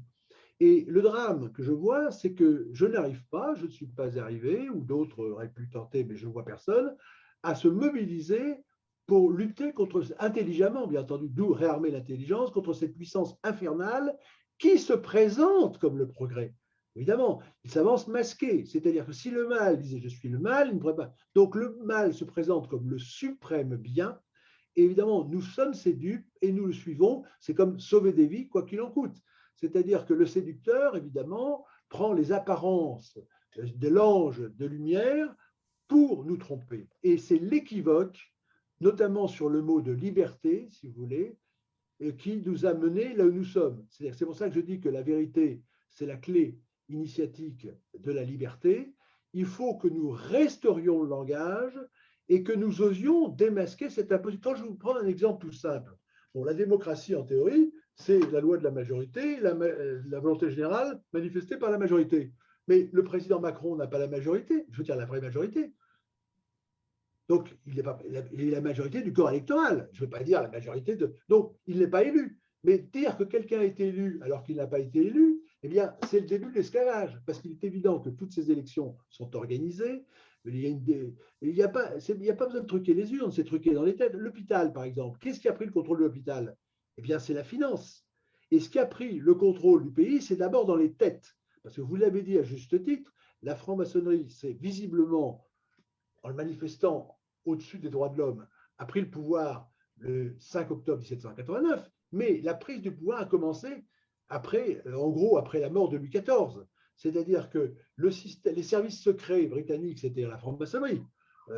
J'entendais un homme des services secrets français qui disait bien que le visage que prennent les services secret britannique et anglo-saxon, c'est la franc-maçonnerie. C'est le meilleur système puisqu'on prétend qu'on va vous aider, si vous voulez. Bon, c'est quand même mieux que d'habiller en espion. On dit on vous apporte la philanthropie, on vous apporte le bonheur et la liberté. C'est comme le débarquement. C'est pour ça que De Gaulle n'a jamais voulu assister au débarquement. Le débarquement, le 6 juin 1944, sur les cartes anglaises, il est marqué invasion, invasion. Mais le mot invasion en anglais, qui est un mot français d'ailleurs, eh bien, se traduit en libération quand il a franchi quand on a franchi. Donc, nous sommes vraiment les dupes incroyables du langage. Et si nous ne rétablissons pas la vérité des mots, eh bien, nous ne pouvons pas retrouver notre identité. La première identité française, c'est l'identité, pour nous, de la langue française. Bien entendu, je n'oublie pas ces chers patois qui ont été éliminés et qui sont c'est capital. Et je vous rappelle que dans les patois, le mot liberté n'a aucun sens. C'est ce que dit le grammairien Bruno. Et c'est ça la perversion, ça a été l'utilisation de la langue française, c'est-à-dire la langue du roi. Vous l'avez oublié, la langue, c'est la langue du roi, ce n'est pas la langue des provinces, a été utilisée par les révolutionnaires justement pour se faire roi eux-mêmes en détruisant évidemment la royauté religieuse de droit divin pour y installer la leur. Parce que la franc-maçonnerie, elle est aussi de droit divin, le grand architecte. Donc on est vraiment dans un jeu de similitude et de langage inversé. Vous l'avez dit, la clé, c'est l'inversion. Tant que nous n'aurons pas dénoncé ce système d'inversion, nous resterons esclavages et nous ne retrouverons pas notre identité. Et le grand drame actuellement, c'est le malheur des Français qui prennent des neuroleptiques, qui sont de plus en plus malheureux parce qu'ils sont d'une race royale et ils se retrouvent dans une position d'esclaves.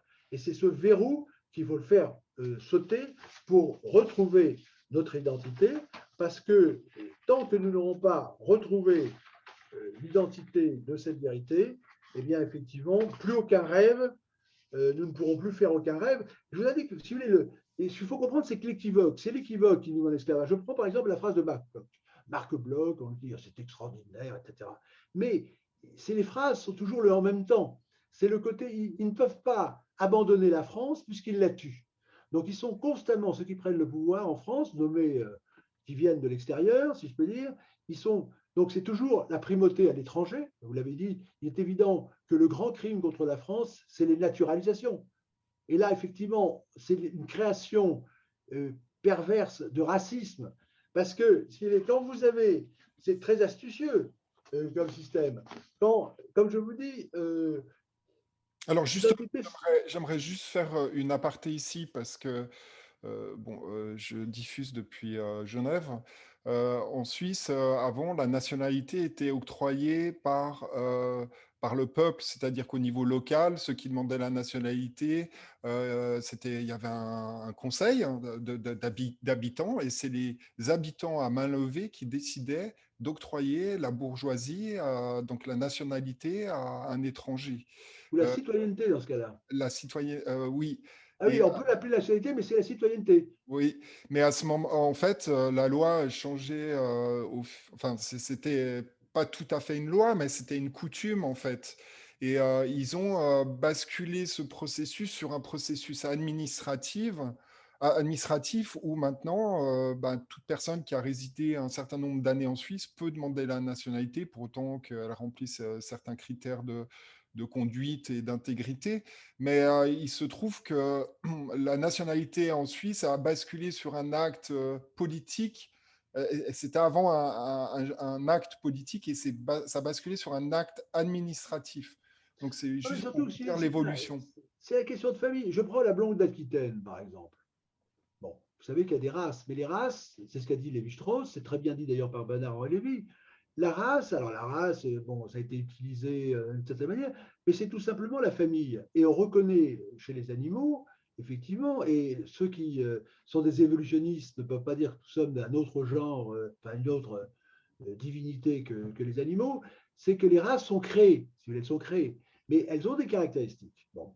Prenons ça comme un fait. Ce qui est agréable, c'est, moi je le voyais, je l'ai vu dans le Pacifique et ailleurs, c'est d'avoir, on peut être différent, mais il faut se reconnaître comme différent. Comme je vous les ai cités, quand vous rentrez dans une case, vous baissez la tête, c'est un signe d'humilité, vous êtes reçu, et dès l'instant où vous avez accepté la coutume, vous faites partie de la famille. Mais vous faites de la famille non pas comme quelqu'un d'identique, mais vous êtes reconnu pour ce que vous êtes. Et le respect de l'autre, c'est justement de reconnaître qu'il est l'autre. Mais traiter tout le monde de la même manière, ça ne crée que des antagonismes, parce que traiter à égalité ce qui est différent, si vous voulez, ça crée effectivement ces tensions qui sont appelées avec les mots en isme. Et donc, le grand problème qui se pose, De Gaulle l'avait bien dit, c'est quand il disait qu'il fallait pas. Il peut y avoir un certain nombre d'exceptions, mais on a besoin d'avoir une âme commune. Et quand vous le voyez actuellement sur les plateaux, la cacophonie, c'est-à-dire que les gens que nous voyons, en tout cas qui nous sont présentés comme des fromages sur des plateaux, n'ont plus rien en commun. Et ce qui est grave, c'est que non seulement ils n'ont rien en commun, alors on met ça sur le blanc du droit, avoir les mêmes droits au logement, mais c'est pas ça, être une nation, c'est pas ça, être un peuple, c'est communier, avoir une âme commune, c'est danser ensemble, fêter ensemble. Il y avait un très beau symbole, s'il est de l'identité française du temps de la royauté. Il faut voir le bonheur des Français, de ceux qui habitaient donc la France, parce que les Français, c'était ceux qui habitaient la France, les Bretons et autres, lorsqu'il y avait la naissance d'un dauphin. Et ce qui manifestait cette unanimité, c'était les cloches. Toutes les cloches du royaume sonnaient en même temps. Vous voyez, ce carillonner, c'était très beau, si vous voulez, comme symbole. Mais maintenant, nous ne pouvons plus carillonner sur rien, parce que nous sommes tous divisés. Et ce qu'a introduit la République, il y avait la fameuse phrase la République, c'est ce qui nous divise le moins au moment de la République, c'est ce qui nous divise le plus. C'est-à-dire que si la République unitaire indivisible, c'est une monstruosité, parce qu'en fait, elle l'a divisé tous pour régner. Et ce qui est important, c'est de reconnaître justement ces nations. C'est pour ça qu'il faut, le salut, c'est de se retrouver son identité bretonne, et les identités portent des richesses et ne divisent pas. Parce que quand vous vous retrouvez à plusieurs, on parle actuellement maintenant d'intelligence collective, etc. Non, c'est ce qui crée la richesse, c'est effectivement, disons, que ces nations qui ont des valeurs communes et qui produisent des génies. Si vous voulez. On voit dans la famille, le principe c'est la famille, vous aviez les familles de musiciens, les familles notamment de jardiniers et les autres. C'est-à-dire que c'est comme dans une forêt, un peuple, quand il est en harmonie, eh bien, cet affinement crée des richesses et des valeurs dont la France est l'expression, puisque je vous le rappelle, on ne le dira jamais assez, la France, c'est le fruit de familles. C'est sur des générations que vous avez les familles qui produisent des races paysannes d'une qualité extraordinaire, si on prend l'expression, mais vous avez, des races de guerriers au sens de lignées de guerriers, vous avez des lignées de musiciens, et c'est ça qui fait, c'est pas de décréter, si vous voulez, que tout le monde passera par l'école, parce qu'on n'a pas parlé de l'école, mais l'école est un système d'abêtissement, nous le voyons maintenant, parce que l'école faisait des fonctionnaires, et c'est pour ça qu'il y a l'école. Mais le but, on disait qu'il y avait des analphabètes, mais les paysans étaient bien plus savants que les alphabètes actuellement. Et donc, c'était cette idée, on a perdu le sens des choses, des vraies valeurs. Les vraies valeurs, ce n'est pas de savoir lire et écrire, c'est de comprendre, de savoir ce que l'on fait. D'ailleurs, souvent, la noblesse ne savait pas être analphabète, si vous voulez, parce que pour tenir une épée, ce n'est pas forcément la peine. Et chacun son... Donc, on a perdu le sens des choses, tout simplement, la sens des vraies valeurs, et nous ne sommes plus que dans, c'est un peu ma conclusion en quelque sorte, c'est-à-dire que l'identité française et l'identité tout court, c'est une réalité spirituelle, une réalité humaine, une réalité linguistique, c'est un art de manger, de vivre, de sentir ensemble, de communier ensemble, et c'est ça, c'est pas de mots. Et actuellement, nous ne parlons plus qu'avec des mots, comme le disait Molière, et il faut parler des choses et non pas des mots. Et quand on parle d'identité, il faut parler des choses, et ces choses, elles nous sont représentées par le patrimoine. Et lorsque vous voyez, pour savoir quelle est notre identité, il faut voir ce devant quoi nous avons envie d'être photographiés. Vous avez tout à l'heure parlé de cette superbe gravure de la ville et de la rade de Brest, c'est-à-dire que ce sont ces tableaux, ces représentations qui nous donnent l'idée de ce que nous sommes. Et vous voyez souvent les jeunes mariés ou les personnes qui veulent prendre une bonne photo, puisque maintenant c'est la mode de faire des autoportraits, eh bien se photographient qui devant un château, qui devant un monastère, qui devant une église, qui devant des halles de l'ancien temps, etc. Et ça, c'est parce que ces représentations nous valorisent, si vous voulez.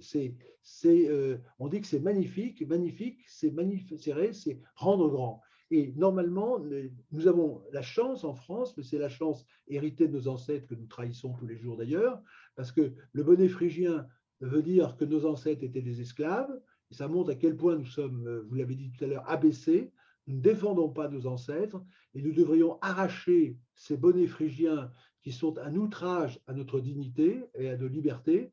Et tant que nous n'aurons pas balayé tous ces symboles qui n'en sont pas d'ailleurs, eh bien, nous resterons esclaves. J'allais dire qu'un esclave qui ne se révolte pas est peut-être digne de l'être. Et voilà, donc c'est vraiment le combat actuellement, c'est retrouver notre identité, notre intelligence. Et pour ça, il faut bien dire que les esclaves, ce n'est pas avant 1789, c'est après 1789. Et il faut retrouver cette liberté. Et je vous dis, l'agent de cette peste, c'est l'équivoque qu'entretient la franc-maçonnerie avec les symboles qu'elle a tirés des traditions religieuses, royales et même des véritables artisans pour nous opprimer. Donc c'est ce masque qu'il faut arracher. Alors, juste deux petites dernières questions rapides qui un petit peu qui découlent de tout ce qu'on a parlé aujourd'hui dans cette interview très intéressante sur qu'est-ce que l'identité française. Étant donné que la franc-maçonnerie a donc fait un hold-up, donc la franc-maçonnerie qui est le clergé de la République, qui est un clergé caché qui contrôle tout, toute l'administration, le fonctionnement de l'État et le système de gouvernance. Comment déjà, on va pouvoir plaquer contre un mur cette secte, et deux, est-ce que vous pensez qu'on peut rebasculer sur un système royal comme on l'avait avant sur le vrai modèle français? Et si c'est possible, Ouais. comment vous le verriez? On ne peut pas tout faire à la fois. C'est-à-dire que vous dites placer devant un mur, j'enlève cette question de mur parce que vous êtes un maçon devant un mur. Je sais que c'est au pied du mur qu'on voit le maçon. Mais enfin, bon, bref, bon, je n'adhérerai pas à cette formule. Le combat, c'est mal compris par certains, le combat est spirituel. C'est-à-dire que les combats qui ont été menés contre la franc-maçonnerie n'en ont pas été. C'est-à-dire que les maçons doivent être, si vous voulez, s'étant en dévoilant leurs procédés et en se restituant, se réappropriant tous ces symboles qui seront réduits à néant. C'est-à-dire, c'est la magie. Le propre de la magie, justement, c'est que c'est sur le terrain de la magie qui doit être vaincu. Mais par rapport à ce que vous dites, euh, Paris ne s'est pas fait en un jour. Et la première étape, je l'ai dit, c'est qu'il faut qu'il y ait. Autrefois, vous avez, il y avait des ordres monastiques, il y a des ordres qui ont été des ordres militaires, d'ailleurs, des ordres religieux, des ordres spirituels, enfin, qui ont été créés, c'est-à-dire qu'il y avait des personnes qui se regroupaient pour mener un combat. C'est-à-dire que ce n'était pas l'intelligence artificielle, c'était une organisation avec des constitutions. D'ailleurs, les francs-maçons ont les constitutions d'Anderson, si vous voulez, c'est cette idée. Donc, je vais dire qu'on pourrait dire qu'il faut recréer une vraie franc-maçonnerie, je dis ça avec un peu d'humour, il faut recréer c'est le terme qu'ils utilisent, une nouvelle convivialité, si vous voulez, c'est-à-dire réapprendre à se parler.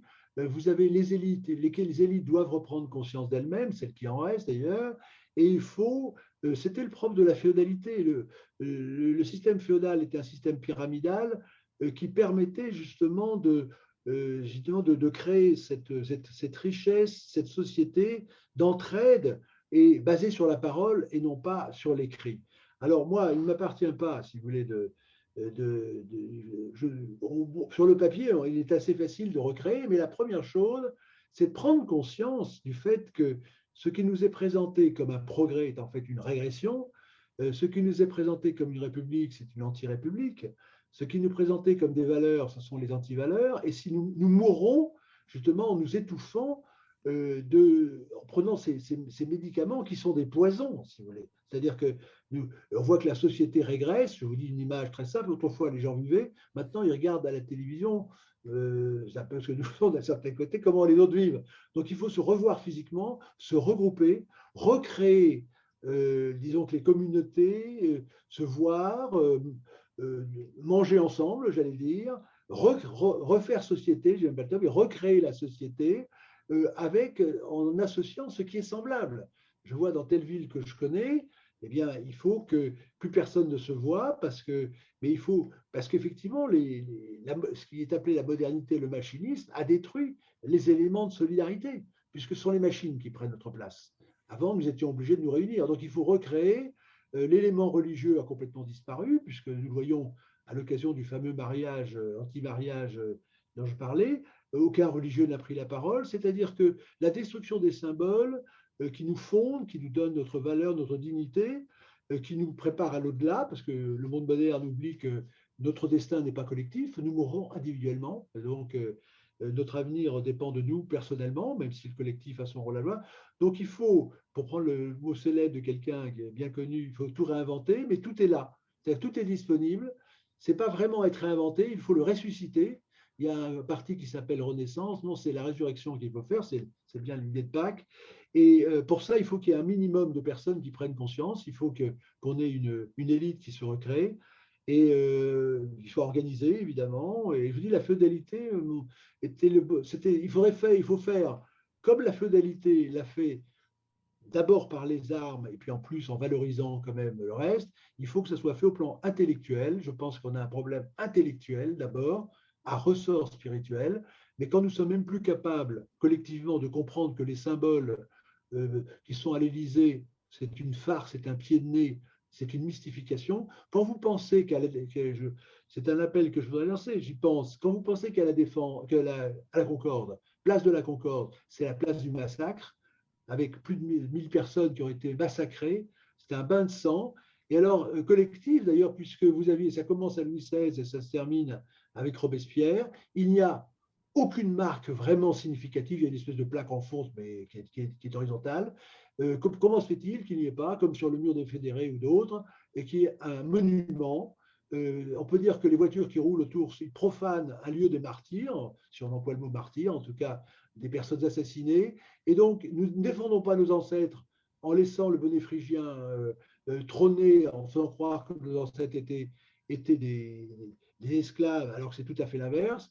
Nous laissons nos lieux de martyrs profanés, sans rien faire. Nous laissons notre langue supplantée par de l'anglais qui est du français mal prononcé. Nous sommes vraiment, le mot me vient à l'esprit, nous nous conduisons comme des larves, et il serait temps que, quand même, que la larve redevienne papillon, et si possible se transforme en animal plus combatif. Voilà. Donc c'est français, la Furia française, on ne sait pas où elle est passée, elle était sur les champs de bataille, mais là sur les champs de bataille intellectuels, il n'y a pas. Alors je termine en disant, il faut retrouver notre identité, d'abord personnelle, avant française, dans notre intelligence, dans notre famille, dans notre village, dans nos villages, dans nos provinces. Il faut restaurer les mots de province, il faut retrouver nos histoires locales. Quand j'étais commercial, je voyais les annuaires téléphoniques qui racontaient l'histoire des provinces, et ça terminait toujours par l'histoire de la province s'arrête à la Révolution. Il faut retrouver notre histoire. C'est pas le roman national. Il faut retrouver notre histoire tout court. Et notre identité, bien entendu, française, qui, je le rappelle, c'est une race royale. C'est ce qui fait que, disons que le peuple français a un devoir supérieur et a une dignité d'excellence dont elle doit évidemment faire le meilleur usage. Et donc, en l'absence de l'identité française, mais l'identité religieuse, l'identité intellectuelle, tous les autres rêves s'effondrent et sont réduits en cendres. Donc, hors de l'identité française en particulier, pas de salut. Alors Arnaud Ipolsky, dernière question par rapport à ce qu'on vient de parler, finalement que vous parliez de combat spirituel, l'identité est indissociable d'une forme de spiritualité. Euh, Est-ce que vous pensez vraiment qu'on peut rétablir le modèle français sans une, une forme de spiritualité rénovée sur les fondements de la religion catholique, la chrétienté? Parce que, je veux dire, reconstruire un modèle ou revenir à un modèle sans spiritualité, on va aller nulle part. On a Alors, besoin de le repères. mot, le mot spiritualité est un mot franc-maçon, enfin, pas que franc-maçon, mais c'est un mot piégé pour faire croire. C'est toujours la même chose, on fait croire qu'on fait la religion, je ne sais pas pour vous, mais bon. Mais déjà Chateaubriand disait que si on laisse le christianisme s'éteindre, c'est l'islam qui triomphera. Vous voyez, Chateaubriand, 2 siècles. Bon.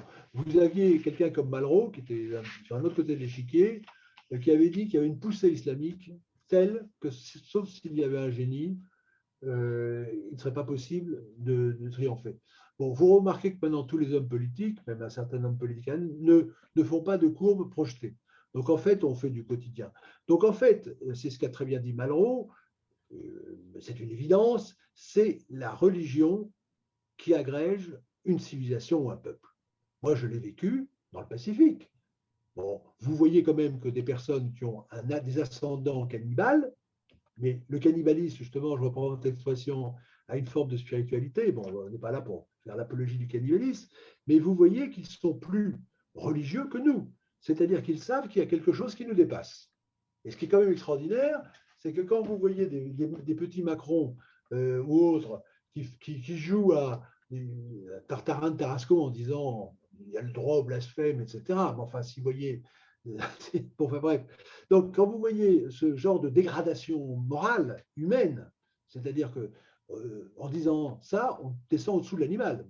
Emmanuel Macron est au-dessous de l'animalité quand il dit ça, parce que moi je l'ai vu dans le Pacifique en particulier, tous les peuples respectent quelque chose qui est au-dessus. Vous voyez? C'est bon. Alors, on peut discuter. Alors, pour répondre à votre question précisément, il est évident qu'il n'y a pas de peuple sans religion. Bon, on le voit très bien. Vous prenez, c'est l'universalité. C'est la première fois dans l'histoire du monde qu'il y a une société qui est basée sur la négation de Dieu. Pourquoi?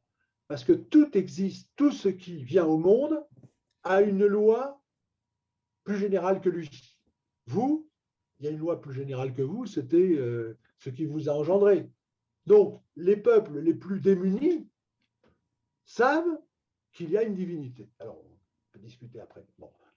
Nous n'avons pas l'inventé. Vous savez que le travail que j'ai fait sur le linceul de Turin, bon, puisqu'on a la preuve du fait fondateur du christianisme, par défaut, qui est la résurrection. C'est vrai, ce n'est pas le sujet, hein, mais c'est quand même important. Bon, vous voyez que le linceul de Turin, Rome refuse.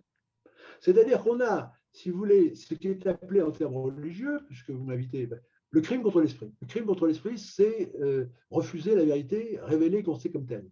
Donc, nous sommes une société, alors là, c'est un sujet, je ne vais pas anticiper sur ce que je dirai prochainement, mais c'est une société qui n'est pas athée, elle est entité, si je veux dire, anti-religieuse.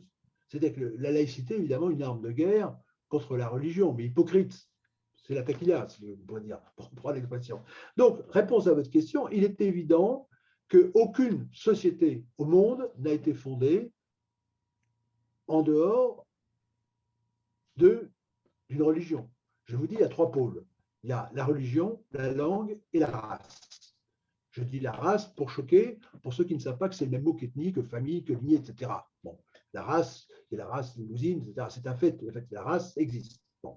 Et ceux qui disent que ça n'existe pas, les pseudo-scientifiques en peau de lapin, c'est comme les gens qui disent qu'il n'y a pas d'eau parce qu'il n'y a pas d'eau pure. Bon, ben si, c'est pas parce qu'il n'y a pas d'eau pure qu'il n'y a pas d'eau. Donc, réponse, il est évident que actuellement, c'est comme la loi de la météo, la laïcité ne peut pas résister à l'islam, à moins que l'islam disparaisse. Pourquoi? Parce que la foi l'emporte sur l'absence de foi. C'est comme haute pression, basse pression. C'est tout aussi simple que ça. Bon. Et voilà, c'est tout. Alors le reste, c'est du bipo. Et comme vous avez le christianisme qui n'est plus, qui est en voie de disparition, pour l'instant, je parle de ce qui vous dit, que Rome, j'ai fait une vidéo, le secret du rayonnement du pape qui désarme la chrétienté, vous voyez très bien que quand vous avez un pape, ou quelqu'un qui se présente comme pape, qui défend, si vous voulez, la conversion écologique, vous voyez qu'on est au bout du rouleau. Enfin, bon, c'est écologique, c'est bien. Enfin, bon, je crois que les évangiles, c'est quand même plus intéressant que l'écologie, surtout telle qu'elle est pratiquée. Si vous voulez. Oui, ou qu'une injection, par exemple, ce serait un acte d'amour, c'est ça? Oui, par exemple. Bon, voilà. Donc, si vous voulez, c'est pour ça que quand vous voulez rendre quelqu'un, il y a un fameux adage romain, celui qui veut que Jupiter veut perdre, il le rend fou. Et là, c'était la fonction de l'éducation dite nationale.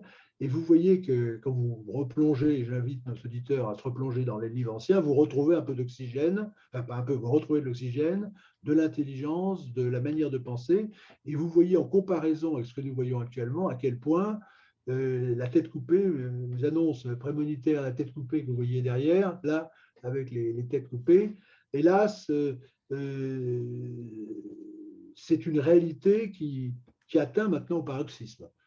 Et je vous dis, les symboles, quand vous allez sur le site de la présidence de la République, qu'ils osent présenter des symboles de cette, en totale contradiction, en totale insignifiance, c'est qu'effectivement, ils peuvent le faire parce que l'éducation dite nationale est passée par là et a détruit la capacité intellectuelle de penser par l'élimination de la grammaire, de la rhétorique, l'algèbre, enfin, pas l'algèbre, il y a un petit peu d'algèbre, plus de géométrie, plus d'astronomie. Donc, les outils de l'intelligence ont été détruits, et c'est en castrant l'intelligence que l'on rend la langue en particulier, que l'on rend le cerveau impuissant. Voilà. Alors, Monsieur Lipinski, merci beaucoup pour cette interview donc sur qu'est-ce que l'identité française.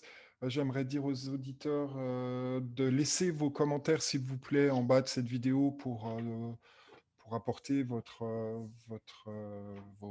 Mais je dirais quand feedback. même qu'il y a une mystification quand même. Ceux qui parlent d'identité, ce sont des faussaires. Et je voulais vous le citer quand même, de Marc Bloch, qui dit qu'il y a une formule qui est ambiguë, exprès pour parler effectivement du sacre de Reims et l'associer à la fête de la Fédération. Bon, il dit celui qui n'a pas vibré pour l'un et puis je ne sais plus quoi pour l'autre, il faut que je retrouve la phrase exacte.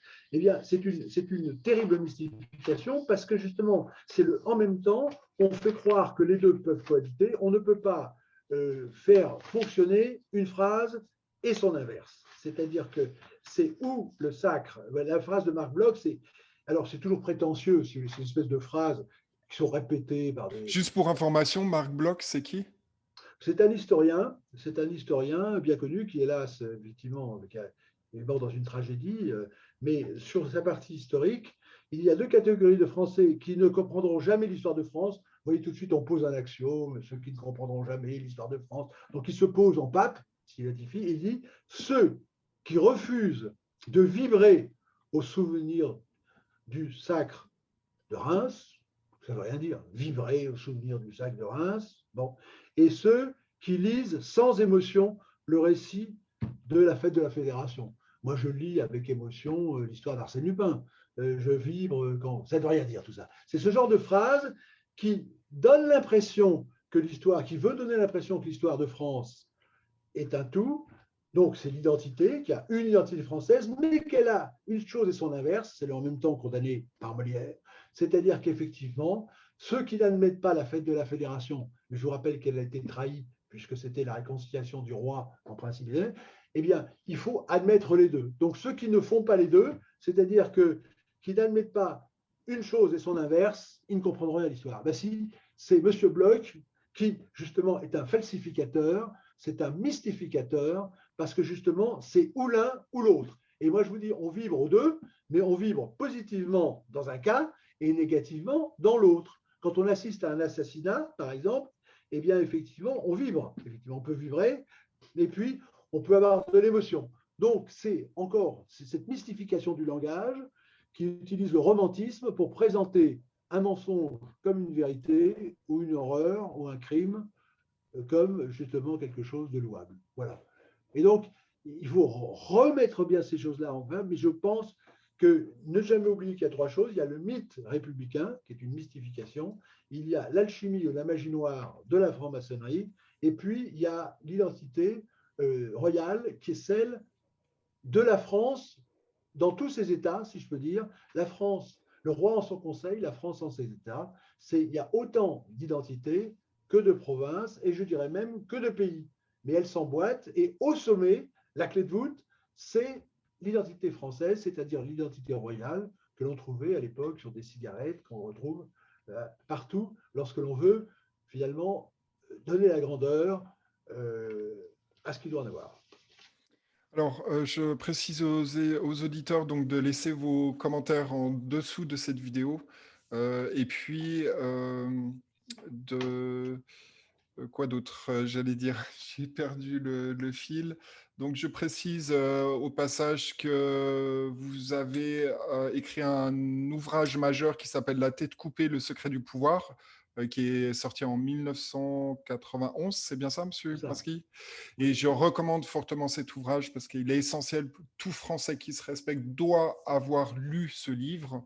Alors, il est pas si bon marché que ça, parce que je crois qu'il fait 47 €, mais ça vaut vraiment le coup, parce qu'on a du costaud dans ce livre. et vous ne serez pas déçus. Donc, vous pouvez l'acheter sur bod.fr, bod.fr. Vous tapez Arnaud Upinski, vous aurez la liste de tous les livres et vous choisissez La tête coupée, le secret du pouvoir. Et vous verrez que c'est un livre vraiment fantastique qui explique en fait beaucoup de choses sur des éléments qui ont été mentionnés dans cette interview, le nominalisme, l'inversion du langage, c'est tout des choses qu'il faut vraiment savoir parce que c'est Et puis le c'est- sens de l'histoire, voilà. parce que bon, vous parlez je veux dire, de financier.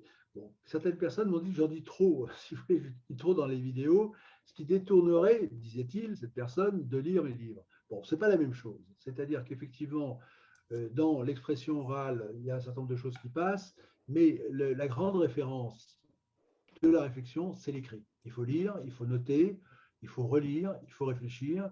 Et notre civilisation, évidemment, c'est une civilisation du verbe, de la parole, mais c'est une civilisation du livre. C'est-à-dire que c'est par la réflexion des lectures que l'on arrive à progresser. Et le drame actuellement des vidéos en général, c'est que ça rentre par une oreille, ça sort par l'autre, il y a trop de choses, il faut à la limite réécouter les choses, et c'est un travail parce qu'effectivement, maintenant, on nous fait croire que l'opinion, tout le monde parle l'opinion. Non, non, c'est un travail, je dirais même que la pensée, c'est un travail de chien, si vous voulez, c'est un travail à jet continu, et c'est la perte, la paresse, l'oubli et la perte des disciplines, on appelait ça les disciplines, qui fait que nous en sommes là où nous en sommes, et j'invite ceux qui s'y intéressent, effectivement, à rejoindre le combat que j'ai annoncé, il faut absolument recréer un ordre intellectuel à ressort spirituel, parce que donc pour retrouver cette identité, pour retrouver soi-même, parce que dans la lecture d'un livre,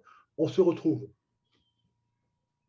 Alors, je précise aussi que vous avez un blog qui s'appelle Réarmer l'intelligence. Vous pouvez y accéder en tapant upinski.work, W-O-R-K. Donc, vous pouvez avoir accès à un certain nombre de documents et de vidéos. Donc, j'invite les auditeurs aussi à consulter votre blog.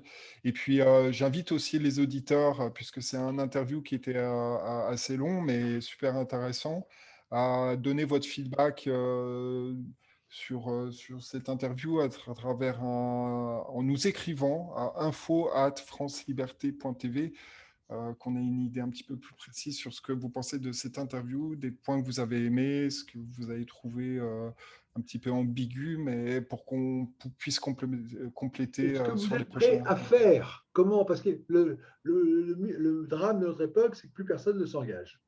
Il Voilà, faut donc on mobilise les auditeurs et donc est-ce que vous avez une idée d'interview prochainement ou de sujet que vous voulez aborder, Monsieur Upinski? ben, il faut digérer déjà.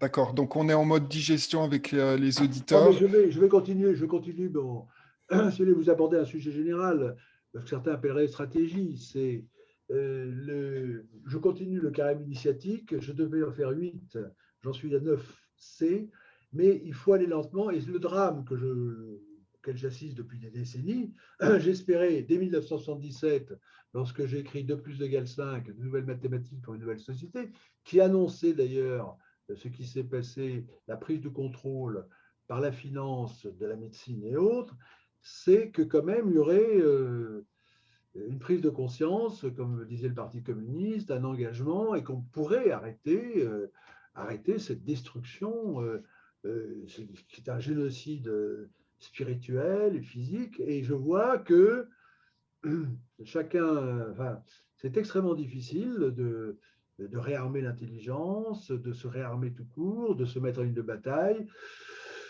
D'abord parce que c'est difficile, et puis la destruction va plus vite. C'est l'histoire du disque dur qui s'écrase plus vite que la reconstitution, et la démolition avance plus vite que la reconstruction.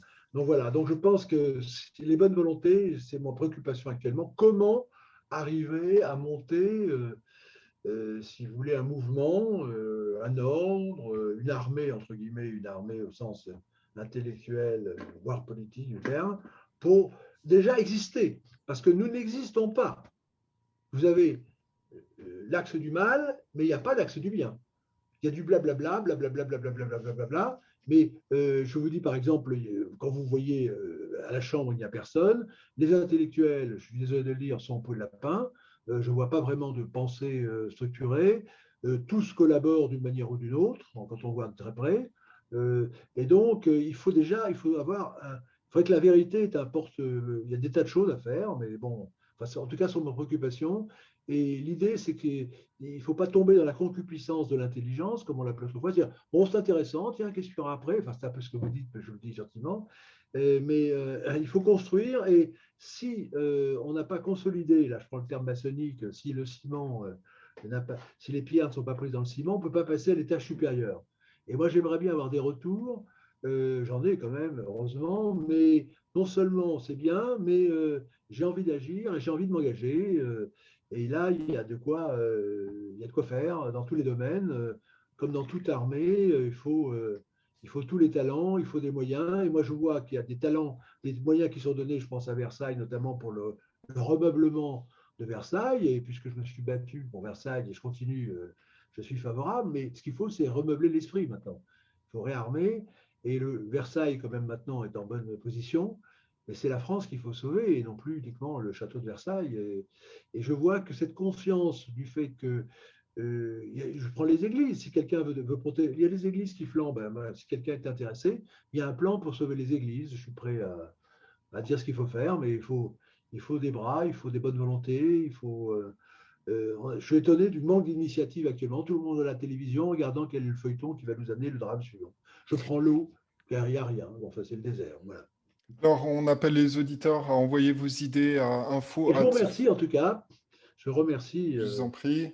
de ce Euh, que vous faites. donc, cet appel aux auditeurs d'envoyer vos commentaires et vos idées et votre possible engagement dans le réarmement de l'intelligence. Je ferai suivre vos emails à Arnaud Upinski. Vous pouvez nous écrire à info@franceliberté.tv parce qu'évidemment, il y a la partie théorique, mais il y a la partie pratique pour passer à l'action, pour réarmer l'intelligence et restaurer ce pays ce beau pays qui est la France. Merci Il beaucoup. retrouve son identité. Voilà, merci beaucoup. Merci Merci à beaucoup, France Liberté. Upinski. Merci beaucoup, monsieur Mignon.